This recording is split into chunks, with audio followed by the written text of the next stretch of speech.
Aku berkedip membuka mataku. Wah, kepala aku terasa pusing dan kenapa aku penuh luka cakaran? Pikiranku benar-benar kosong. Aku tak bisa mengingat apa yang terjadi. Gambaran terakhir yang terlintas di benakku adalah perdebatan sengit antara aku dengan seorang laki-laki. Kemudian aku bergegas pergi, dan sekarang disinilah aku, di tempat yang suram ini. Kurasa ini adalah ruangan bawah tanah atau semacamnya. Di sini dingin dan bau lembab. Sial, aku tak bisa mengingat wajahnya. Aku tahu aku harus keluar dari sini, dan segera.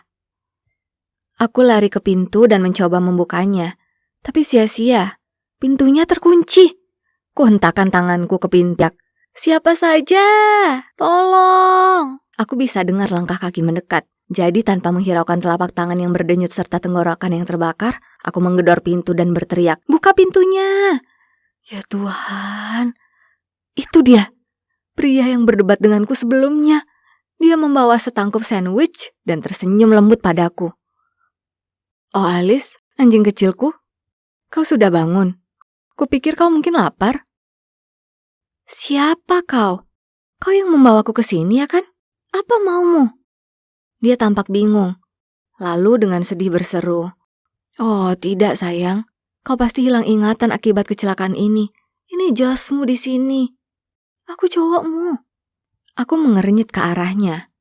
Dia memang terlihat tak asing. Tapi cowok yang mana? Kecelakaan apa? Dia tunjukkan pada aku foto-foto di ponselnya. Ya Tuhan, itu aku dengannya. Dan kami terlihat sangat bahagia bersama. Tapi kenapa aku tak bisa mengingat apapun? Kupukul kepalaku dengan tangan karena frustasi, sementara Josh hanya berdiri di sana, bersandar di dinding, menatapku dan terkikik. Jadi, mungkin Josh ini adalah pacarku, tapi itu tak menjelaskan kenapa dia mengurungku di sini. Ruang bawah tanah ini bukan hal yang wajar dilakukan pacar. Aku segera menuju pintu tapi dia menarikku ke pelukannya. "Biarkan aku keluar. Kau pasti punya niat jahat membawaku ke sini." Aku merengut. "Oh ya ampun Alice, kau terlalu banyak nonton film. Kau sungguh tak ingat apapun." Aku memberinya tatapan tidak sama sekali, lalu melipat tanganku. Kukira kecelakaan itu cukup parah. Kita bertengkar lalu kau memaksa mengemudi, padahal kau mabuk dan kemudian menyebabkan kecelakaan fatal. Tak masalah. Kurasa kita tidak seharusnya membahas terlalu jauh soal itu sekarang. Itu pasti membuatmu trauma. Tapi itulah kenapa aku putuskan untuk membawamu ke sini. Jadi polisi tak akan menangkapmu. Apa? Kenapa aku tak bisa mengingat hal yang semengerikan itu? Tapi melihat semua luka di wajah dan tubuhku, mungkin semua benar seperti apa yang Josh katakan. Tidak. Aku harus mengaku. Aku terbata-bata dalam tangis. Apa kau gila? Kau ingin masuk penjara? Tapi... Alice, tak ada tapi. Aku akan melindungi dan menjagamu tetap aman. Ini begitu berat untuk dicerna. Jadi dalam keadaan panik, kudapati diriku sendiri menyetujui rencana gilanya. Josh bilang ini adalah bunker darurat peninggalan kakeknya. Tentu saja. Maksudku, baunya sangat apek. Bahkan tak terdapat jendela, hanya lampu dinding yang berkedip-kedip. Aku merasa seperti berada di film horor. Josh juga memberitahuku kalau dia sudah mengambil ponselku. Jadi polisi tidak akan bisa melacaknya dan menangkap kami berdua. Dan itu dia, setiap pagi, siang dan malam, Josh akan membawakanku makanan dan berbicara padaku tentang harinya. "Papi, aku pulang." "Papi?" Oh, awalnya itu terdengar lucu. Tapi segera aku alergi dengan kata itu. "Hei, papi, makan ini." "Papi ini, papi itu." Papi. Aku sangat muak dengan kata papi. Sampai terkadang aku sungguh mengira aku tak lebih dari sekedar peliharaannya. Kemudian tiap malam dia bersikeras menggosok punggungku supaya aku lebih mudah tertidur. Kedengarannya menyenangkan ya kan? Tapi tidak, itu tak menyenangkan. Dia menggosokku sangat keras dan saat ku minta dia hentikan itu, dia hanya tertawa. Jelas, dia tak melakukan itu untuk membuatku merasa lebih baik, tapi menganggapnya sebagai hobi. Dan tak hanya itu saja. Beberapa hari aku bangun melihatnya duduk di sana, menatapku dengan seringai lebar di wajahnya. Kemudian, Saat ku periksa rambutku, kulihat dia sudah mengikatkan banyak pita-pita kecil konyol di situ. Apa kau gila? Aku bukan anak-anak. Aku menggerutu sembari menarik dan membuang semua benda konyol itu dari kepalaku. Tapi papi, itu kelihatan sangat lucu. Tom selalu suka itu. Aku melotot padanya. Tak perlu berkata apapun lagi. Oh, dan sekedar informasi, ya, Tom itu nama anjingnya yang lama. Oke, jadi aku tak perlu jadi jenius untuk menyadari kalau ada sesuatu yang tak beres dengan pikiran cowok ini. Tapi kemudian semuanya jadi makin aneh. Suatu kali, dia membawa turun makanan untuk kami makan bersama. Itu adalah ayam goreng. Dan segera saat aku membaunya, mataku berbinar. Aku hendak mengambil sepotong saat tiba-tiba dia menarik piringnya menjauh dan menggigitnya cepat. Aku bahkan tak punya waktu untuk bereaksi. Lalu dia memberiku tulang paha ayam yang belum dia habiskan itu. Bantu aku menghabiskannya, papi. Bagian ini terlalu keras untuk dikunyah. Aku memutar mataku padanya dan memerah karena marah. Melihat reaksiku, dia berkata, "Kenapa, papi? Tom selalu suka makanan sisa." "Apa kau gila?" teriakku. "Hei, aku bercanda. Kau tak bisa menerima candaan?"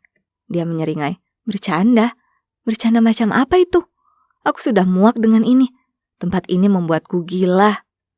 Aku hampir tak bisa tidur sama sekali karena aku tak bisa bedakan antara siang dan malam.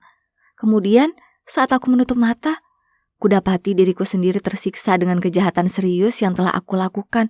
Josh berusaha menyelamatkanku, ya, tapi aku tak minta dia melakukan itu. Aku tak bisa hidup seperti ini. Aku harus menghadapi kenyataan. Aku harus menyerahkan diri.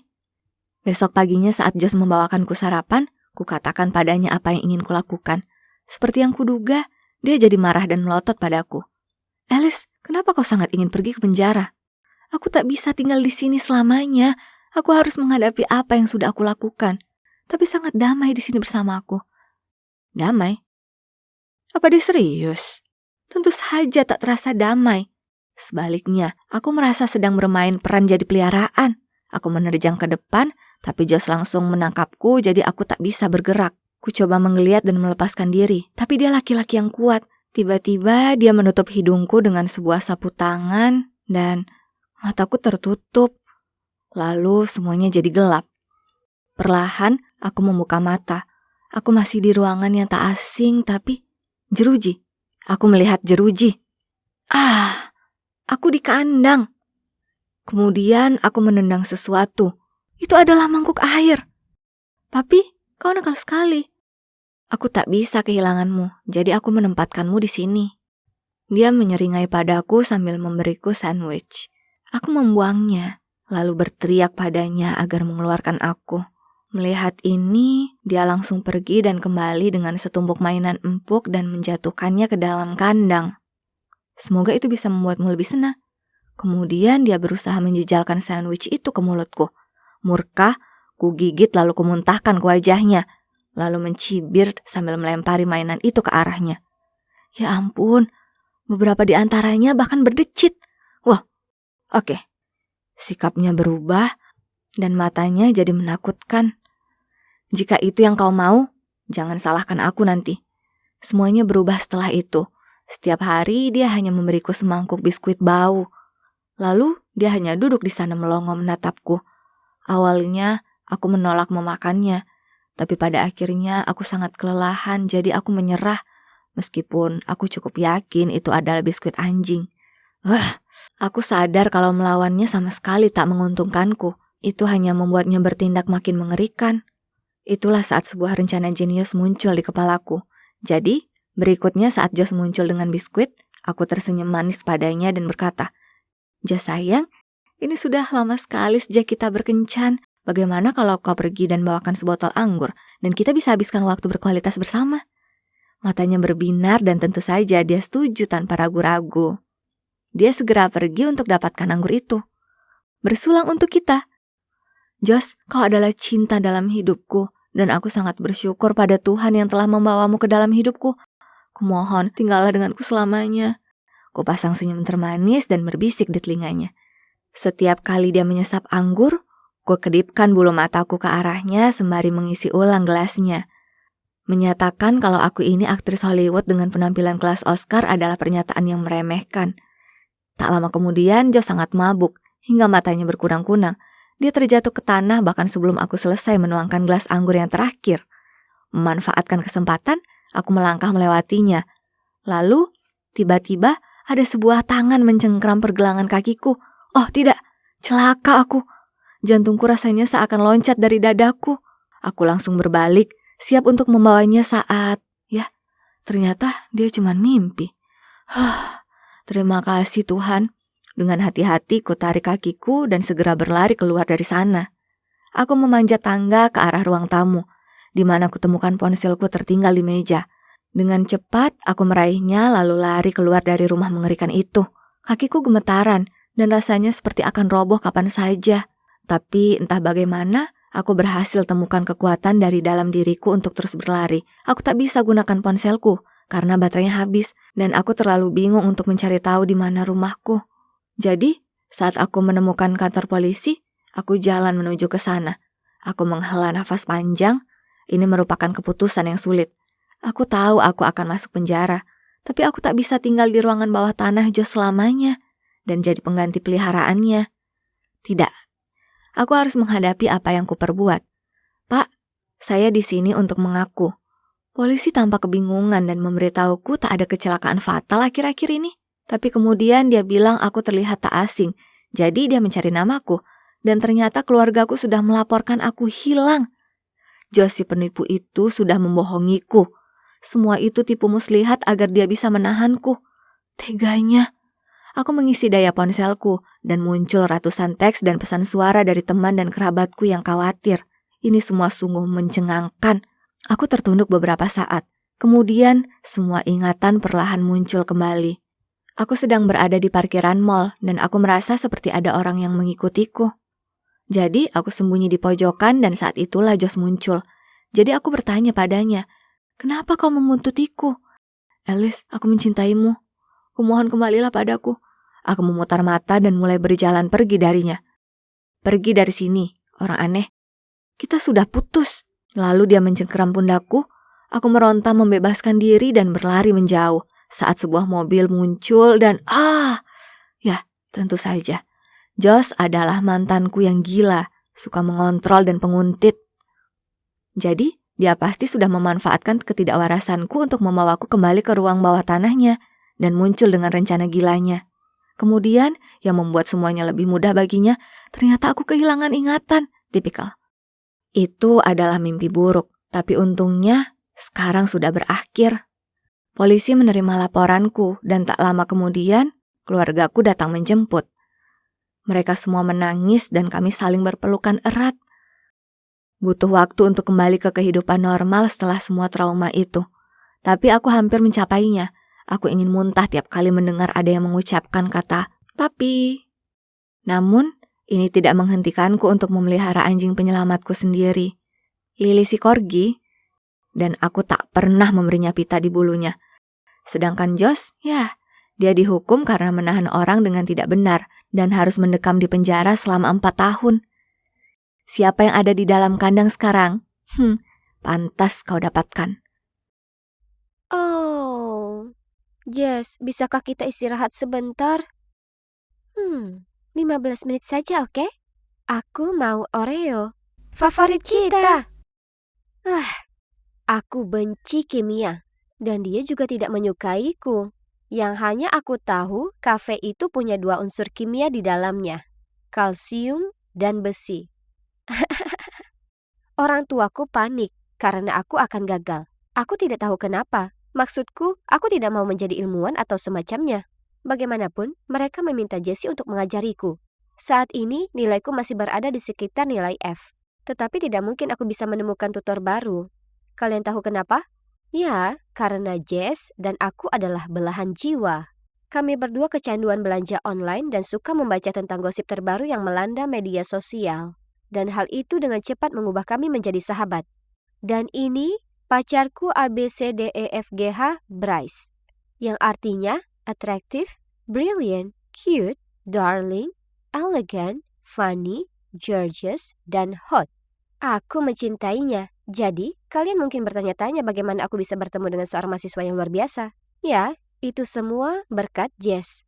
Karena ternyata dia adalah seorang mak comblang yang hebat. Jadi, saat waktu istirahat, Jess sedang mencari forum kampusnya ketika aku melihat Bryce di salah satu postingan.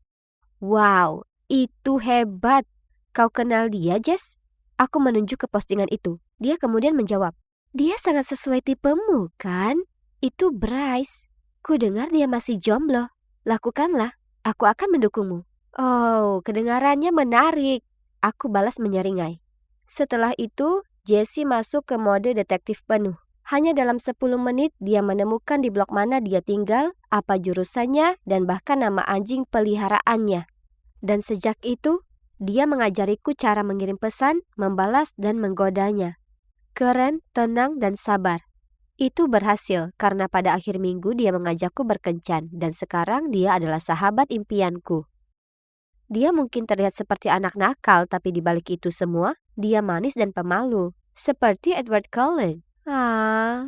Dan coba tebak, kami sudah bersama selama 2 bulan dan kami belum pernah berciuman. Tapi, jadi, bagaimana kabarmu dengan mahasiswa kerenmu itu? Entahlah. Akhir-akhir ini aku merasa dia bersikap dingin padaku.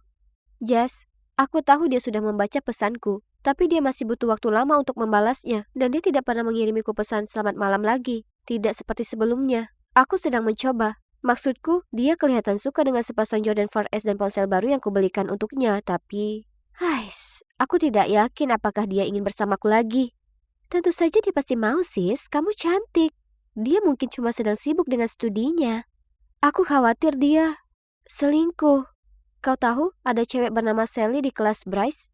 Aku sering melihat cewek itu mengikutinya kemana-mana, bertingkah ramah dan membuat alasan untuk memintanya melakukan sesuatu untuknya. Jangan konyol, aku yakin mereka hanya berteman. Cewek ini harus berhati-hati, karena aku tidak akan membiarkannya masuk begitu saja dan mencuri laki-lakiku. Aku membanting meja. Melihat betapa lelahnya aku, Jessie memberikan saran. Kami akan bergiliran mengikuti Bryce kemanapun dia pergi dan mencari tahu apa yang sebenarnya dia lakukan. Beberapa hari kemudian, aku mendengar Bryce ditelepon berbicara tentang kelompok belajar di rumahnya.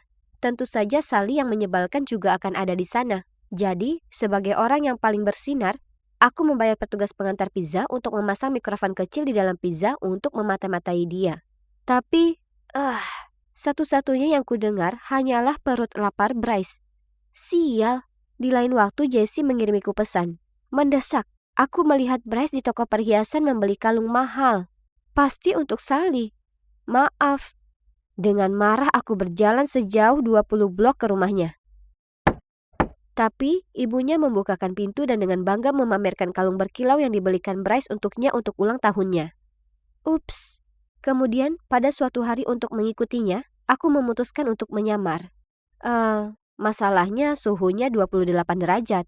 Jadi pilihanku untuk memakai pakaian Sherlock Holmes dan janggut palsu bukanlah ide terbaik. Aku baru saja mengikutinya ke toko kelontong ketika dunia mulai gelap. Dan aku langsung terjatuh ke dalam etalase kaleng. Hal terakhir yang kulihat adalah sekelompok orang mencondongkan tubuh ke arahku. Termasuk Bryce yang tampak bingung. Sayang, kamu sudah bangun. Tapi kenapa kostumnya aneh? Aku menghela nafas. Lalu menjawab, maaf, hanya saja kamu begitu menjauh akhir-akhir ini. Apakah kamu tidak menyukaiku lagi? Dia terkekeh. Maddie, tentu saja tidak. Aku cuma sedang sibuk dengan tesis kelulusanku. Kau tahu, aku berada di tahun terakhirku. Aha, jadi semuanya baik-baik saja. Yeay. Jadi keesokan harinya, aku membelikan kami satu set cincin pasangan yang sangat lucu dari Tiffany & Co. untuk menandai ini. Kedamaian dipulihkan. Setidaknya untuk waktu yang singkat. Akhir-akhir ini, setiap kali kami berkencan, Bryce tidak lagi memperhatikan kata-kataku, dan kedua matanya hanya menatap layar ponselnya. Dia bahkan tersenyum dan matanya berbinar-binar. Jadi aku mencoba mencondongkan tubuh ke arahnya untuk melihat apa yang lucu. Tapi aku tidak bisa melihat apapun karena kecerahan layarnya diturunkan ke minimum. Apa yang kamu lakukan? Aku merampas teleponnya. Tapi, apa? Kata Sandy salah? Aku yang membelikannya ini dan menetapkan kata sandinya sebagai hari jadi kami. Kenapa kamu tidak membiarkan aku melihat ponselmu? Apa yang kamu sembunyikan? Tidak ada yang aneh. Terkadang aku hanya menyukai privasiku, itu saja. Sekarang, ayo sayang. Aku akan membelikanmu muffin coklat. Tidak mungkin aku menolaknya. Apalagi kalau dipikir-pikir, itu satu-satunya barang yang pernah dia belikan untukku. Tapi, saat aku menggigit muffinku dan melihatnya terpaku pada ponselnya, aku tidak bisa menghilangkan perasaan bahwa ada sesuatu yang tidak beres. Aku tidak dapat menyeret Jessie ke dalam misi ini, karena studinya sedang menyita perhatiannya saat ini. Tidak apa-apa, aku bisa bermain solo, dan kali ini aku tidak akan pingsan. Sumpah. Aku melakukan riset dan menemukan software mata-mata yang sempurna. Aku tahu, aku biasanya tidak memaafkan perilaku seperti ini, tapi Bryce menyembunyikan sesuatu, dan aku perlu mencari tahu apa itu. Softwarenya mudah digunakan. Aku hanya perlu menemukan cara untuk menginstalnya di ponsel Bryce. Aplikasinya bisa disembunyikan, sehingga aku bebas membaca pesannya tanpa dia mengetahuinya. Sempurna. Misi 1. Bagaimana cara menginstal perangkat lunak tersebut di ponsel Bryce dalam waktu sangat singkat. Ini bukan tugas yang mudah, karena Bryce sangat terobsesi dengan ponselnya. Dia bahkan tidur dengan ponsel itu. Pada beberapa kesempatan, dia menjauh darinya, tapi itu maksimal beberapa menit. Artinya, aku harus bergerak cepat. Aku membutuhkan waktu seharian penuh untuk berlatih untuk mencapai batas waktu 3 menit. Aku mencobanya berulang kali pada 4 ponsel berbeda, dan pada waktu berbeda dalam sehari, untuk memastikannya berfungsi dalam keadaan apapun. Pada akhirnya, aku tidak bisa menekuk jariku. Aduh, misi 1 selesai. Berhasil dilatih bahkan di bawah tekanan waktu. Misi 2, mendeteksi kode sandinya. Aku tidak tahu apa kode sandi bodohnya. Hanya saja itu jelas bukan hari jadi kami. Kami pergi ke kafe dan seperti biasa, dia terjebak di teleponnya. Jadi aku mengangkat milikku, berpura-pura sedang bermain game, namun sebenarnya menyalakan kamera, dan mulai merekam sehingga aku bisa melacak posisi jari-jarinya nanti ketika mengetik kode sandi. Butuh beberapa jam. Secara harfiah, Bryce akhirnya menaruh ponselnya untuk memesan makanan ringan. Jadi setelah itu dia harus membuka kunci ponselnya lagi. Phew. Akhirnya, setelah video berdurasi 1 jam, aku mendapatkan rekaman yang aku butuhkan. Oke, Detektif Maddie, bersedia siap go. Aku menonton ulang video tersebut dan mulai menganalisisnya segera setelah aku tiba di rumah. Aku menatap layar dengan mata mengikuti gerakan tangan Bryce. Dia bisa saja cepat, tapi sayang, pacarmu sudah selangkah lebih maju. Tidak butuh waktu lama sampai aku menemukan angkanya. Mudah sekali. Misi 3. Aksi. Apa cara yang lebih baik selain piknik yang menyenangkan untuk menyelesaikan misiku? Dan seperti yang diharapkan, Bryce hanya duduk di sana, ponsel di tangan sepanjang waktu.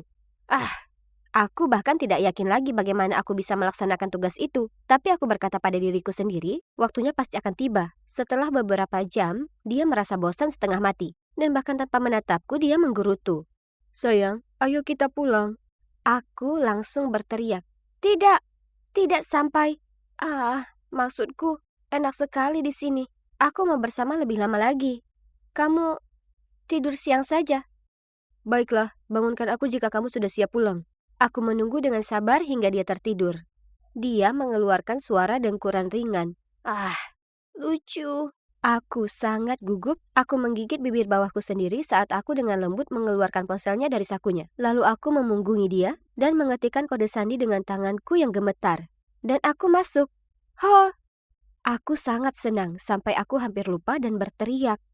Aku melakukan semuanya dalam waktu singkat. Tapi dia tiba-tiba berbalik. Apa yang kamu lakukan, Maddie? Bisakah kita pulang sekarang? Dia menguap. OMG, jantungku berhenti. Beberapa menit lagi. Aku sedang mengedit foto lucu yang kita ambil. Baiklah, cepatlah. Phew, hampir saja. Aku mengambil ponselku untuk memeriksa apakah aplikasi itu berfungsi. Aku segera mengaktifkan mode senyap, tapi masih membangunkannya untuk kedua kalinya. Meski aku ingin mengintip pesan-pesannya, aku tahu pesan-pesan itu harus menunggu, jadi kami pulang. Bicara tentang pesan cewek yang berlebihan, ada lusinan. Semuanya disimpan dengan nama seperti monitor dan profesor. Dia bahkan menggunakan kalimat rayuanku pada beberapa di antaranya. Apa kamu terbuat dari tembaga dan telurium? Karena kamu cute. Ew. Lalu tiba-tiba aku melihat wajah yang kukenal. Jessie. Apa? Sahabatku diam-diam merayu pacarku. Hatiku hancur. Ini menyebalkan. Tidak masuk akal.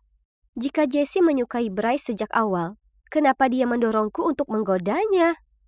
Astaga, aku membaca pesan mereka dari awal. Lalu aku melihat satu hal yang membuat hatiku hancur lagi. Keluarga Maddie kaya. Sayang, ayo kita berpura-pura menjadi sahabatnya. Dan dia akan membelikan apapun yang kamu mau. Hanya saja, jangan melangkah lebih jauh. Jadi itu menjelaskan rasa malunya. Kenapa dia jarang menatapku, dan kenapa setelah 2 bulan berpacaran dia belum mencoba menciumku. Kemudian pesan terbaru dari Bryce kepada Jessie menarik perhatianku. Dia sangat membosankan. Aku punya uang untuk kita berdua sekarang, jadi aku akan mencapakannya minggu depan. X. Beraninya mereka. Hanya saja, tanpa sepengetahuan Jessie, Bryce sedang menggoda lusinan cewek. Sebenarnya, dia punya janji dengan cewek bernama Tiffany di bioskop besok malam. Sudah waktunya membalas dendam. Jadi dengan berpura-pura menjadi Bryce, aku mengirim pesan ke semua cewek, termasuk Jessie, untuk datang ke bioskop pada jam 8 malam besok. Aku meminjam topi baseball ayahku, memakai kacamata hitam besar, dan tiba di sana lebih awal agar aku tidak ketinggalan pertunjukannya. Aku bahkan membeli popcorn dan cola, karena aku mau minuman segar untuk menonton blockbuster ini. Hah! Kemudian pada jam 8 malam, Bryce berjalan mendekat dan boom! Cewek-cewek itu datang satu persatu, mencari tahu apa yang sedang terjadi, dan mulai berdebat dengannya dan satu sama lain. Tiffany melemparkan popcornnya ke atas kepalanya. Lucu! Dan cewek lain memanggilnya brengsek dan memukulnya dengan tas tangannya, sementara yang lain berteriak dan menjambak rambutnya. Dan aku mengintai di latar belakang dan diam-diam merekam semuanya. Oh sayang, kamu pasti kapok. Wow, Jessie, tokoh utama kita sudah muncul. Dia melihat sekilas sirkus yang terjadi di depannya dan seketika terlihat seperti singa yang siap menerkam. Dia menyerbu ke arah Bryce, mencubit telinganya dan menyeretnya sementara dengan suara bernada tinggi dia berkata, Aduh, Jess, kamulah yang mengajariku semua ini. Aku akan menelponmu nanti, sayang. Ketika keduanya hampir melewatiku, aku melepaskan topi dan kacamataku lalu melompat ke arah mereka. Voila! Bisakah seseorang datang dan membantu mengangkat rahangnya dari lantai? Hah! Tidak bisa percaya kalau Maddie menjadi dalangnya ya. Aku tidak menunggu penjelasan mereka. Malah, aku menghindar. Tapi aku mengiriminya souvenir kecil. Jessie itu sahabatku. Jadi aku harus berbagi hal menarik dengannya. Kan? Selamat malam sahabatku dan pacarku ABCDEFGH. Kamu juga. Tapi izinkan aku menambahkan IJK. I'm just kidding. Ya, bagiku, aku memutuskan untuk mengistirahatkan hatiku sejenak. Karena hal ini mengajarkanku pelajaran yang tak ternilai harganya. Jangan jatuh cinta dengan cowok tampan. Oh, dan waspadalah terhadap apa yang disebut sahabat licik. Aku sedang berbaring menonton Netflix ketika tiba-tiba bel pintu berbunyi. Siapa itu? Aku membuka pintu dan, ya Tuhan, itu dia. Maaf, tapi setiap kali aku melihat sepupuku Zoe, aku langsung merasa tegang. Aku tidak tahan dengannya dan menurutku perasaan itu saling menguntungkan. Hai sepupu, bagaimana kabarmu? Apa yang kamu lakukan di sini? Begitukah caramu menyapa sepupumu? Kemudian dia melewatiku dan masuk ke rumahku, diikuti oleh sopirnya yang membawa 4 koper besar. Apa yang dia akan... Yap, dia berencana untuk tinggal di sini. Kenapa sih? Percayalah, aku juga tidak menyukainya. Aku ingin tinggal di penthouse hotel bintang 5, tetapi orang tuaku bersikeras agar aku tinggal bersamamu. Berapa lama kamu akan berada di sini? Dan bagaimana dengan sekolah? Aku akan homeschooling sebentar, setidaknya untuk 2 bulan. Kami sedang merenovasi seluruh rumah sehingga bisa memakan waktu lebih lama. Maksudku, kamu kan tahu betapa besarnya rumahku. Dan kami juga merekrut desainer interior kelas dunia ini dari Perancis. Zoe klasik. Dia tidak pernah melewatkan kesempatan untuk menyombongkan diri. Dan sekarang aku terjebak bersamanya selama berbulan-bulan. Kenapa orang tuaku setuju dia bisa tinggal? Ya, mudah bagi mereka untuk mengatakannya karena mereka sedang jet setting keliling dunia. Jadi mereka tidak perlu mengurusnya. Keesokan harinya, suara aneh membangunkanku. Ini baru jam 6 pagi. dan ribut-ribut sepertinya datang dari koridor. Kasurku kaku seperti batu bata. Dan bagaimana mungkin kamu mengharapkanku tinggal di ruangan sekecil ini? Aku pernah melihat lemari yang lebih besar. Serius? Kenapa kamu malah menyewa tempat ini? Apakah kamu tahu jam berapa sekarang? Dan apa yang kamu bicarakan? Ini adalah rumahku. Benarkah? Oh wow, bukankah ini terlalu kecil? Gadis ini benar-benar ingin menguji kesabaranku atau bagaimana? Keluhan konyolnya tidak berhenti di situ. Dia terus berteriak kepada para pelayan setiap 5 detik. Di mana ransel gunciku? Gaun ini perlu disetrika dengan uap, bukan disetrika biasa. Kenapa ada kerak di rotiku? Apakah ini bebas gluten? Aduh. Lalu dia menoleh padaku. Lia, aku tidak mengerti kenapa kamu belum memecat mereka. Sulit dipercaya. Aku akan pergi ke country club untuk sarapan. Sampai jumpa. Lalu dia pergi. Oh, baiklah. Setidaknya aku bisa menikmati sarapanku dengan tenang. Sebenarnya aku sangat menantikan sekolah sekarang. Astaga, aku tidak pernah berpikir aku akan mengatakan itu, tapi setidaknya itu adalah zona bebas Zoe. Namun sekolah juga harus berakhir suatu saat, dan aku harus pulang dan menghadapi Zoe lagi. Dia sedang duduk di sofa, lengannya terlipat, lalu dia berkata, "Hari ini sangat membosankan. Besok aku akan berangkat ke sekolah bersamamu." Apa? Aku berkata dengan panik, tidak mungkin. Sekolahku memiliki peraturan ketat yang tidak mengizinkan orang asing masuk. Selain itu, ini adalah sekolah negeri. Kamu akan membencinya. Tapi dia tidak mendengarkan dan bersikeras agar aku menelpon ayahku dan memintanya bertanya ke sekolah. Jadi aku pura-pura menelpon ayahku dan memberitahu Zoe bahwa menurutnya itu tidak mungkin. Dia segera menelpon ayahnya. Lalu 30 menit kemudian dia memberitahu aku bahwa semuanya sudah selesai. Ternyata dia menelpon kepala sekolah dan baru saja memberinya sumbangan yang besar kepada sekolah. Dan voila, Zoe diterima. Oh, baiklah. Itulah salah satu keuntungan memiliki ayah yang kaya dan berkuasa.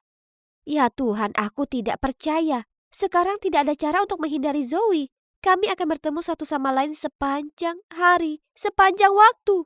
Tapi mungkin saat dia melihat betapa populernya aku, dia akan cemburu dan pergi. Tapi begitu kami memasuki lorong, semua mata tertuju pada Zoe. Mereka memandangnya seperti bintang Hollywood atau semacamnya. Dasar para pengkhianat. Zoe menghabiskan sepanjang hari untuk membual kepada penggemar barunya. Dia benar-benar menyukai perhatian itu karena apa yang dia lakukan selanjutnya sangat gila hingga aku pikir aku akan pingsan. Dia menelpon ayahnya dan mengatakan kepadanya bahwa dia ingin pindah ke sekolahku secara permanen. Oh tidak, aku harus memberitahu Susan berita buruk ini secepatnya. Hanya sahabatku yang bisa memahami apa yang aku alami saat ini. Dia mengatakan padaku untuk tidak khawatir karena Zoe terlihat palsu dan orang-orang akan segera mengetahuinya. Dan bahkan meyakinkanku kalau aku lebih cantik. Susan, kamu yang terbaik. Lalu tiba-tiba aku mendapat SMS dari Zoe. Darurat, bawa aku ke salon sepulang sekolah. Aku baru saja mematahkan kukuku. Apa? Jadi sekarang aku sopirnya? Tiba-tiba Susan menyela. Aku akan mengantarnya kalau kamu mau. OMG, gadis ini adalah penyelamat. Jadi sudah diselesaikan. Susan mengantar Zoe ke salon kecantikan sepulang sekolah, sementara aku bisa bersantai di rumah dan menikmati waktu bebas Zoe. Beberapa jam kemudian, Zoe kembali dengan ekspresi dingin di wajahnya. Ada apa dengan dia? Jadi, bagaimana salonnya? Apakah kamu bersenang-senang dengan Susan? Tapi dia mengabaikanku. Terserah, aku tidak peduli. Keesokan paginya aku menggunakan pengeriting rambutku. Ada apa dengannya? Aku tidak bisa membuka penjepitnya. Ya Tuhan, aku mulai mencium bau sesuatu yang terbakar. Rambutku, tolong! Aku mengambil gunting dan memotongnya. Tuhanku, tidak mungkin aku bisa pergi ke sekolah dalam keadaan seperti ini. Jadi aku menelpon guruku dan berpura-pura sakit. Lalu membuat janji darurat dengan salon rambutku. Saat aku berjalan kembali ke kamarku untuk ganti baju, aku melirik ke kamar Zoe. Dan di sanalah senjata yang secara brutal membunuh rambutku. Sebotol besar lem tergeletak di mejanya. Wah! Jangan berpikir aku akan membiarkanmu lolos begitu saja. Saat sarapan, aku mencoba bersikap normal dengan memakai hoodie dan memberitahu Zoe kalau aku bolos sekolah hari ini karena aku sedang flu. Lalu dia pergi dan tepat pada waktunya aku mendengar jeritan yang memekakan telinga. Tangannya menempel di pintu mobil. Aku telah mengambil lem dia dan menuangkannya ke seluruh pegangan pintu mobil. Karma terasa sangat enak. Bagian terbaiknya adalah orang-orang yang lewat. Jadi dia berpura-pura sedang berpose di sebelahnya. Lucu sekali. Syukurlah, setelah setengah hari di salon, akhirnya rambutku terselamatkan. Aku tiba di rumah berpikir bahwa aku bisa bersantai dari semua stres Zoe ketika aku tiba-tiba mendengar suaranya di luar. Sekolah sudah selesai? Hebat. Tapi tunggu, apakah dia sedang berbicara dengan seseorang? Aku mengintip keluar jendela dan aku tidak dapat mempercayai mataku. Itu adalah Kyle. Kyle gebetanku. Lalu dia mencondongkan tubuh dan mencium pipinya. Jadi, baiklah, dia belum menjadi milikku. Tapi, tetap saja, beraninya dia. Lalu, Susan mengirimiku pesan dan berkata, "Lia, aku minta maaf. Aku terpeleset jadi sekarang Zoe tahu kamu menyukai Kyle." Begitu Zoe memasuki rumah, aku menghalangi jalannya dan berteriak, "Jadi, kamu dan Kyle, ada apa?" "Duh, sudah jelas, kami pacaran. Beraninya kamu, kenapa tidak? Aku cewek paling populer di sekolah sekarang, bukan kamu. Mungkin kamu harus meminta ibu dan ayah untuk memindahkanmu ke sekolah lain lagi. Ingat apa yang terjadi di sekolah terakhir kita?" Lalu dia melewatiku. Wah, beraninya dia mengungkit hal itu. Apa yang terjadi di sekolah terakhirku sangat mengerikan dan traumatis. Saatnya menunjukkan padanya siapa bos di sini. Ini sekolahku. Tidak mungkin aku akan membiarkan dia mendahuluiku. Keesokan harinya di sekolah ada pengumuman besar. Kontes kecantikan Miss Teen akan diadakan 2 minggu lagi. Beberapa anak berteriak, "Zoe, kamu harus ikut. Kemenangan pasti milikmu." Dan Zoe hanya berdiri di sana berpura-pura menjadi pemalu dan segalanya. Kenapa menurut mereka Zoe cocok untuk Miss Teen? Seseorang perlu menunjukkan kepada mereka siapa yang benar-benar layak. Bagaimana kalau kamu dan aku berkompetisi? Dan mari kita lihat siapa yang sebenarnya pantas menjadi Miss Teen. Oke, kenapa tidak? Lalu aku berjalan ke arahnya dan berbisik di telinganya. Dan jika kamu kalah, kamu harus putus dengan Kyle. Setuju? Apa? Itu konyol. Tapi oke lah, terserahlah. Aku tetap akan menang. Dan ketika aku menang, kamu harus melakukan apapun yang aku katakan. Apa kita sepakat? Sepakat. Tidak mungkin aku membiarkan dia menang. Jadi aku membeli gaun desainer yang paling mempesona, memesan penata rambut dan penata rias terbaik, dan mempersiapkan diri dengan cermat untuk putaran pertanyaan. Semua usahaku membuahkan hasil, karena aku berhasil mencapai final. Zoe juga berhasil sampai final, begitu juga Susan. Ya, aku lupa menyebutkan bahwa dia juga ingin mencobanya. Tapi tidak masalah, karena mengalahkan mereka akan sangat mudah. Aku ke belakang panggung untuk ganti pakaian, ketika tiba-tiba aku mendapat notifikasi di ponselku. Aku membukanya dan hampir menjatuhkan ponselku karena kaget. Di sana, di seluruh media sosial, ada foto momen terburuk dalam hidupku. Foto itu diambil di sebuah pesta tepat setelah aku didorong ke dalam kolam. Riasanku basah kuyup, rambut acak-acakan, dan semuanya berantakan. Oh tidak, foto ini bisa merusak peluang kompetisiku dan hidupku. Tapi bagaimana caranya? Ini di SMA lamaku. Itu pasti Zoe. Hanya dia yang tahu tentang itu. Aku bergegas ke ruang ganti dan melihat dia sedang meneriaki seorang cowok. "Siapa yang menyuruhmu memotong bajuku? Siapa?" Cowok malang itu tampak begitu ketakutan dan tergagap. Lia menyuruhku untuk..." "Apa?" Dia berbohong. Lalu aku bergegas menghampiri cowok itu dan menghadapinya. Karena takut, dia berkata bahwa Susan telah membayarnya untuk memotong gaun Zoe dan kemudian menyalahkanku. Apa? Susan? Sahabatku? Tapi kenapa dia melakukan itu? Zoe dan aku duduk dan mencoba menyatukan semuanya. Ketika mereka berada di salon kecantikan, Susan memberitahunya bahwa aku menjelek-jelekannya di belakang punggungnya. Jadi karena merasa marah, Zoe juga memberitahunya bagaimana aku diajak di sekolah lamaku karena tidak cukup kaya. Dan kemudian dia menunjukkan foto itu padanya. Susan memang meminjam ponselnya setelah itu. Jadi pada saat itulah dia pasti sudah mendapatkan fotonya. Ya Tuhan, aku tidak percaya. Pantas saja Zoe agak murung setelah dia pulang dari salon dan mengerjaiku dengan lem itu. Dan Susan, bagaimana dia bisa melakukan ini padaku? Aku pikir kami adalah teman baik. Kami kembali ke ruang gantiku. Oh tidak, gaun cantikku juga rusak. Tidak mungkin kami dapat melanjutkan kontes. Tapi kemudian Zoe menoleh ke arahku dan berkata, Beri aku 15 menit, aku akan membelikanmu gaun lagi. Kamu tetap di sini dan selesaikan riasanmu. Tapi bagaimana denganmu? Jangan khawatirkan aku akan baik-baik saja. Lalu sesuai janjinya, Zoe kembali dengan gaun memukau tersebut. Aku segera berganti pakaian dan naik ke atas panggung. Aku melihat Susan menatapku dengan kaget dan bingung. Hah, makan itu penipu? Tapi di mana Zoe? Kemudian moderator bergabung dengan Susan dan aku di atas panggung dan mengumumkan bahwa Zoe tidak dapat berkompetisi lagi karena masalah pribadi. Saat itulah aku menyadari dia menyerahkan tempatnya di final agar dia bisa pergi dan membelikanku baju baru. Tapi kenapa dia melakukan itu? Pertanyaanku harus menunggu saat babak final dimulai. Susan bangun lebih dulu. Setelah dia, aku dengan gugup berjalan ke tengah panggung.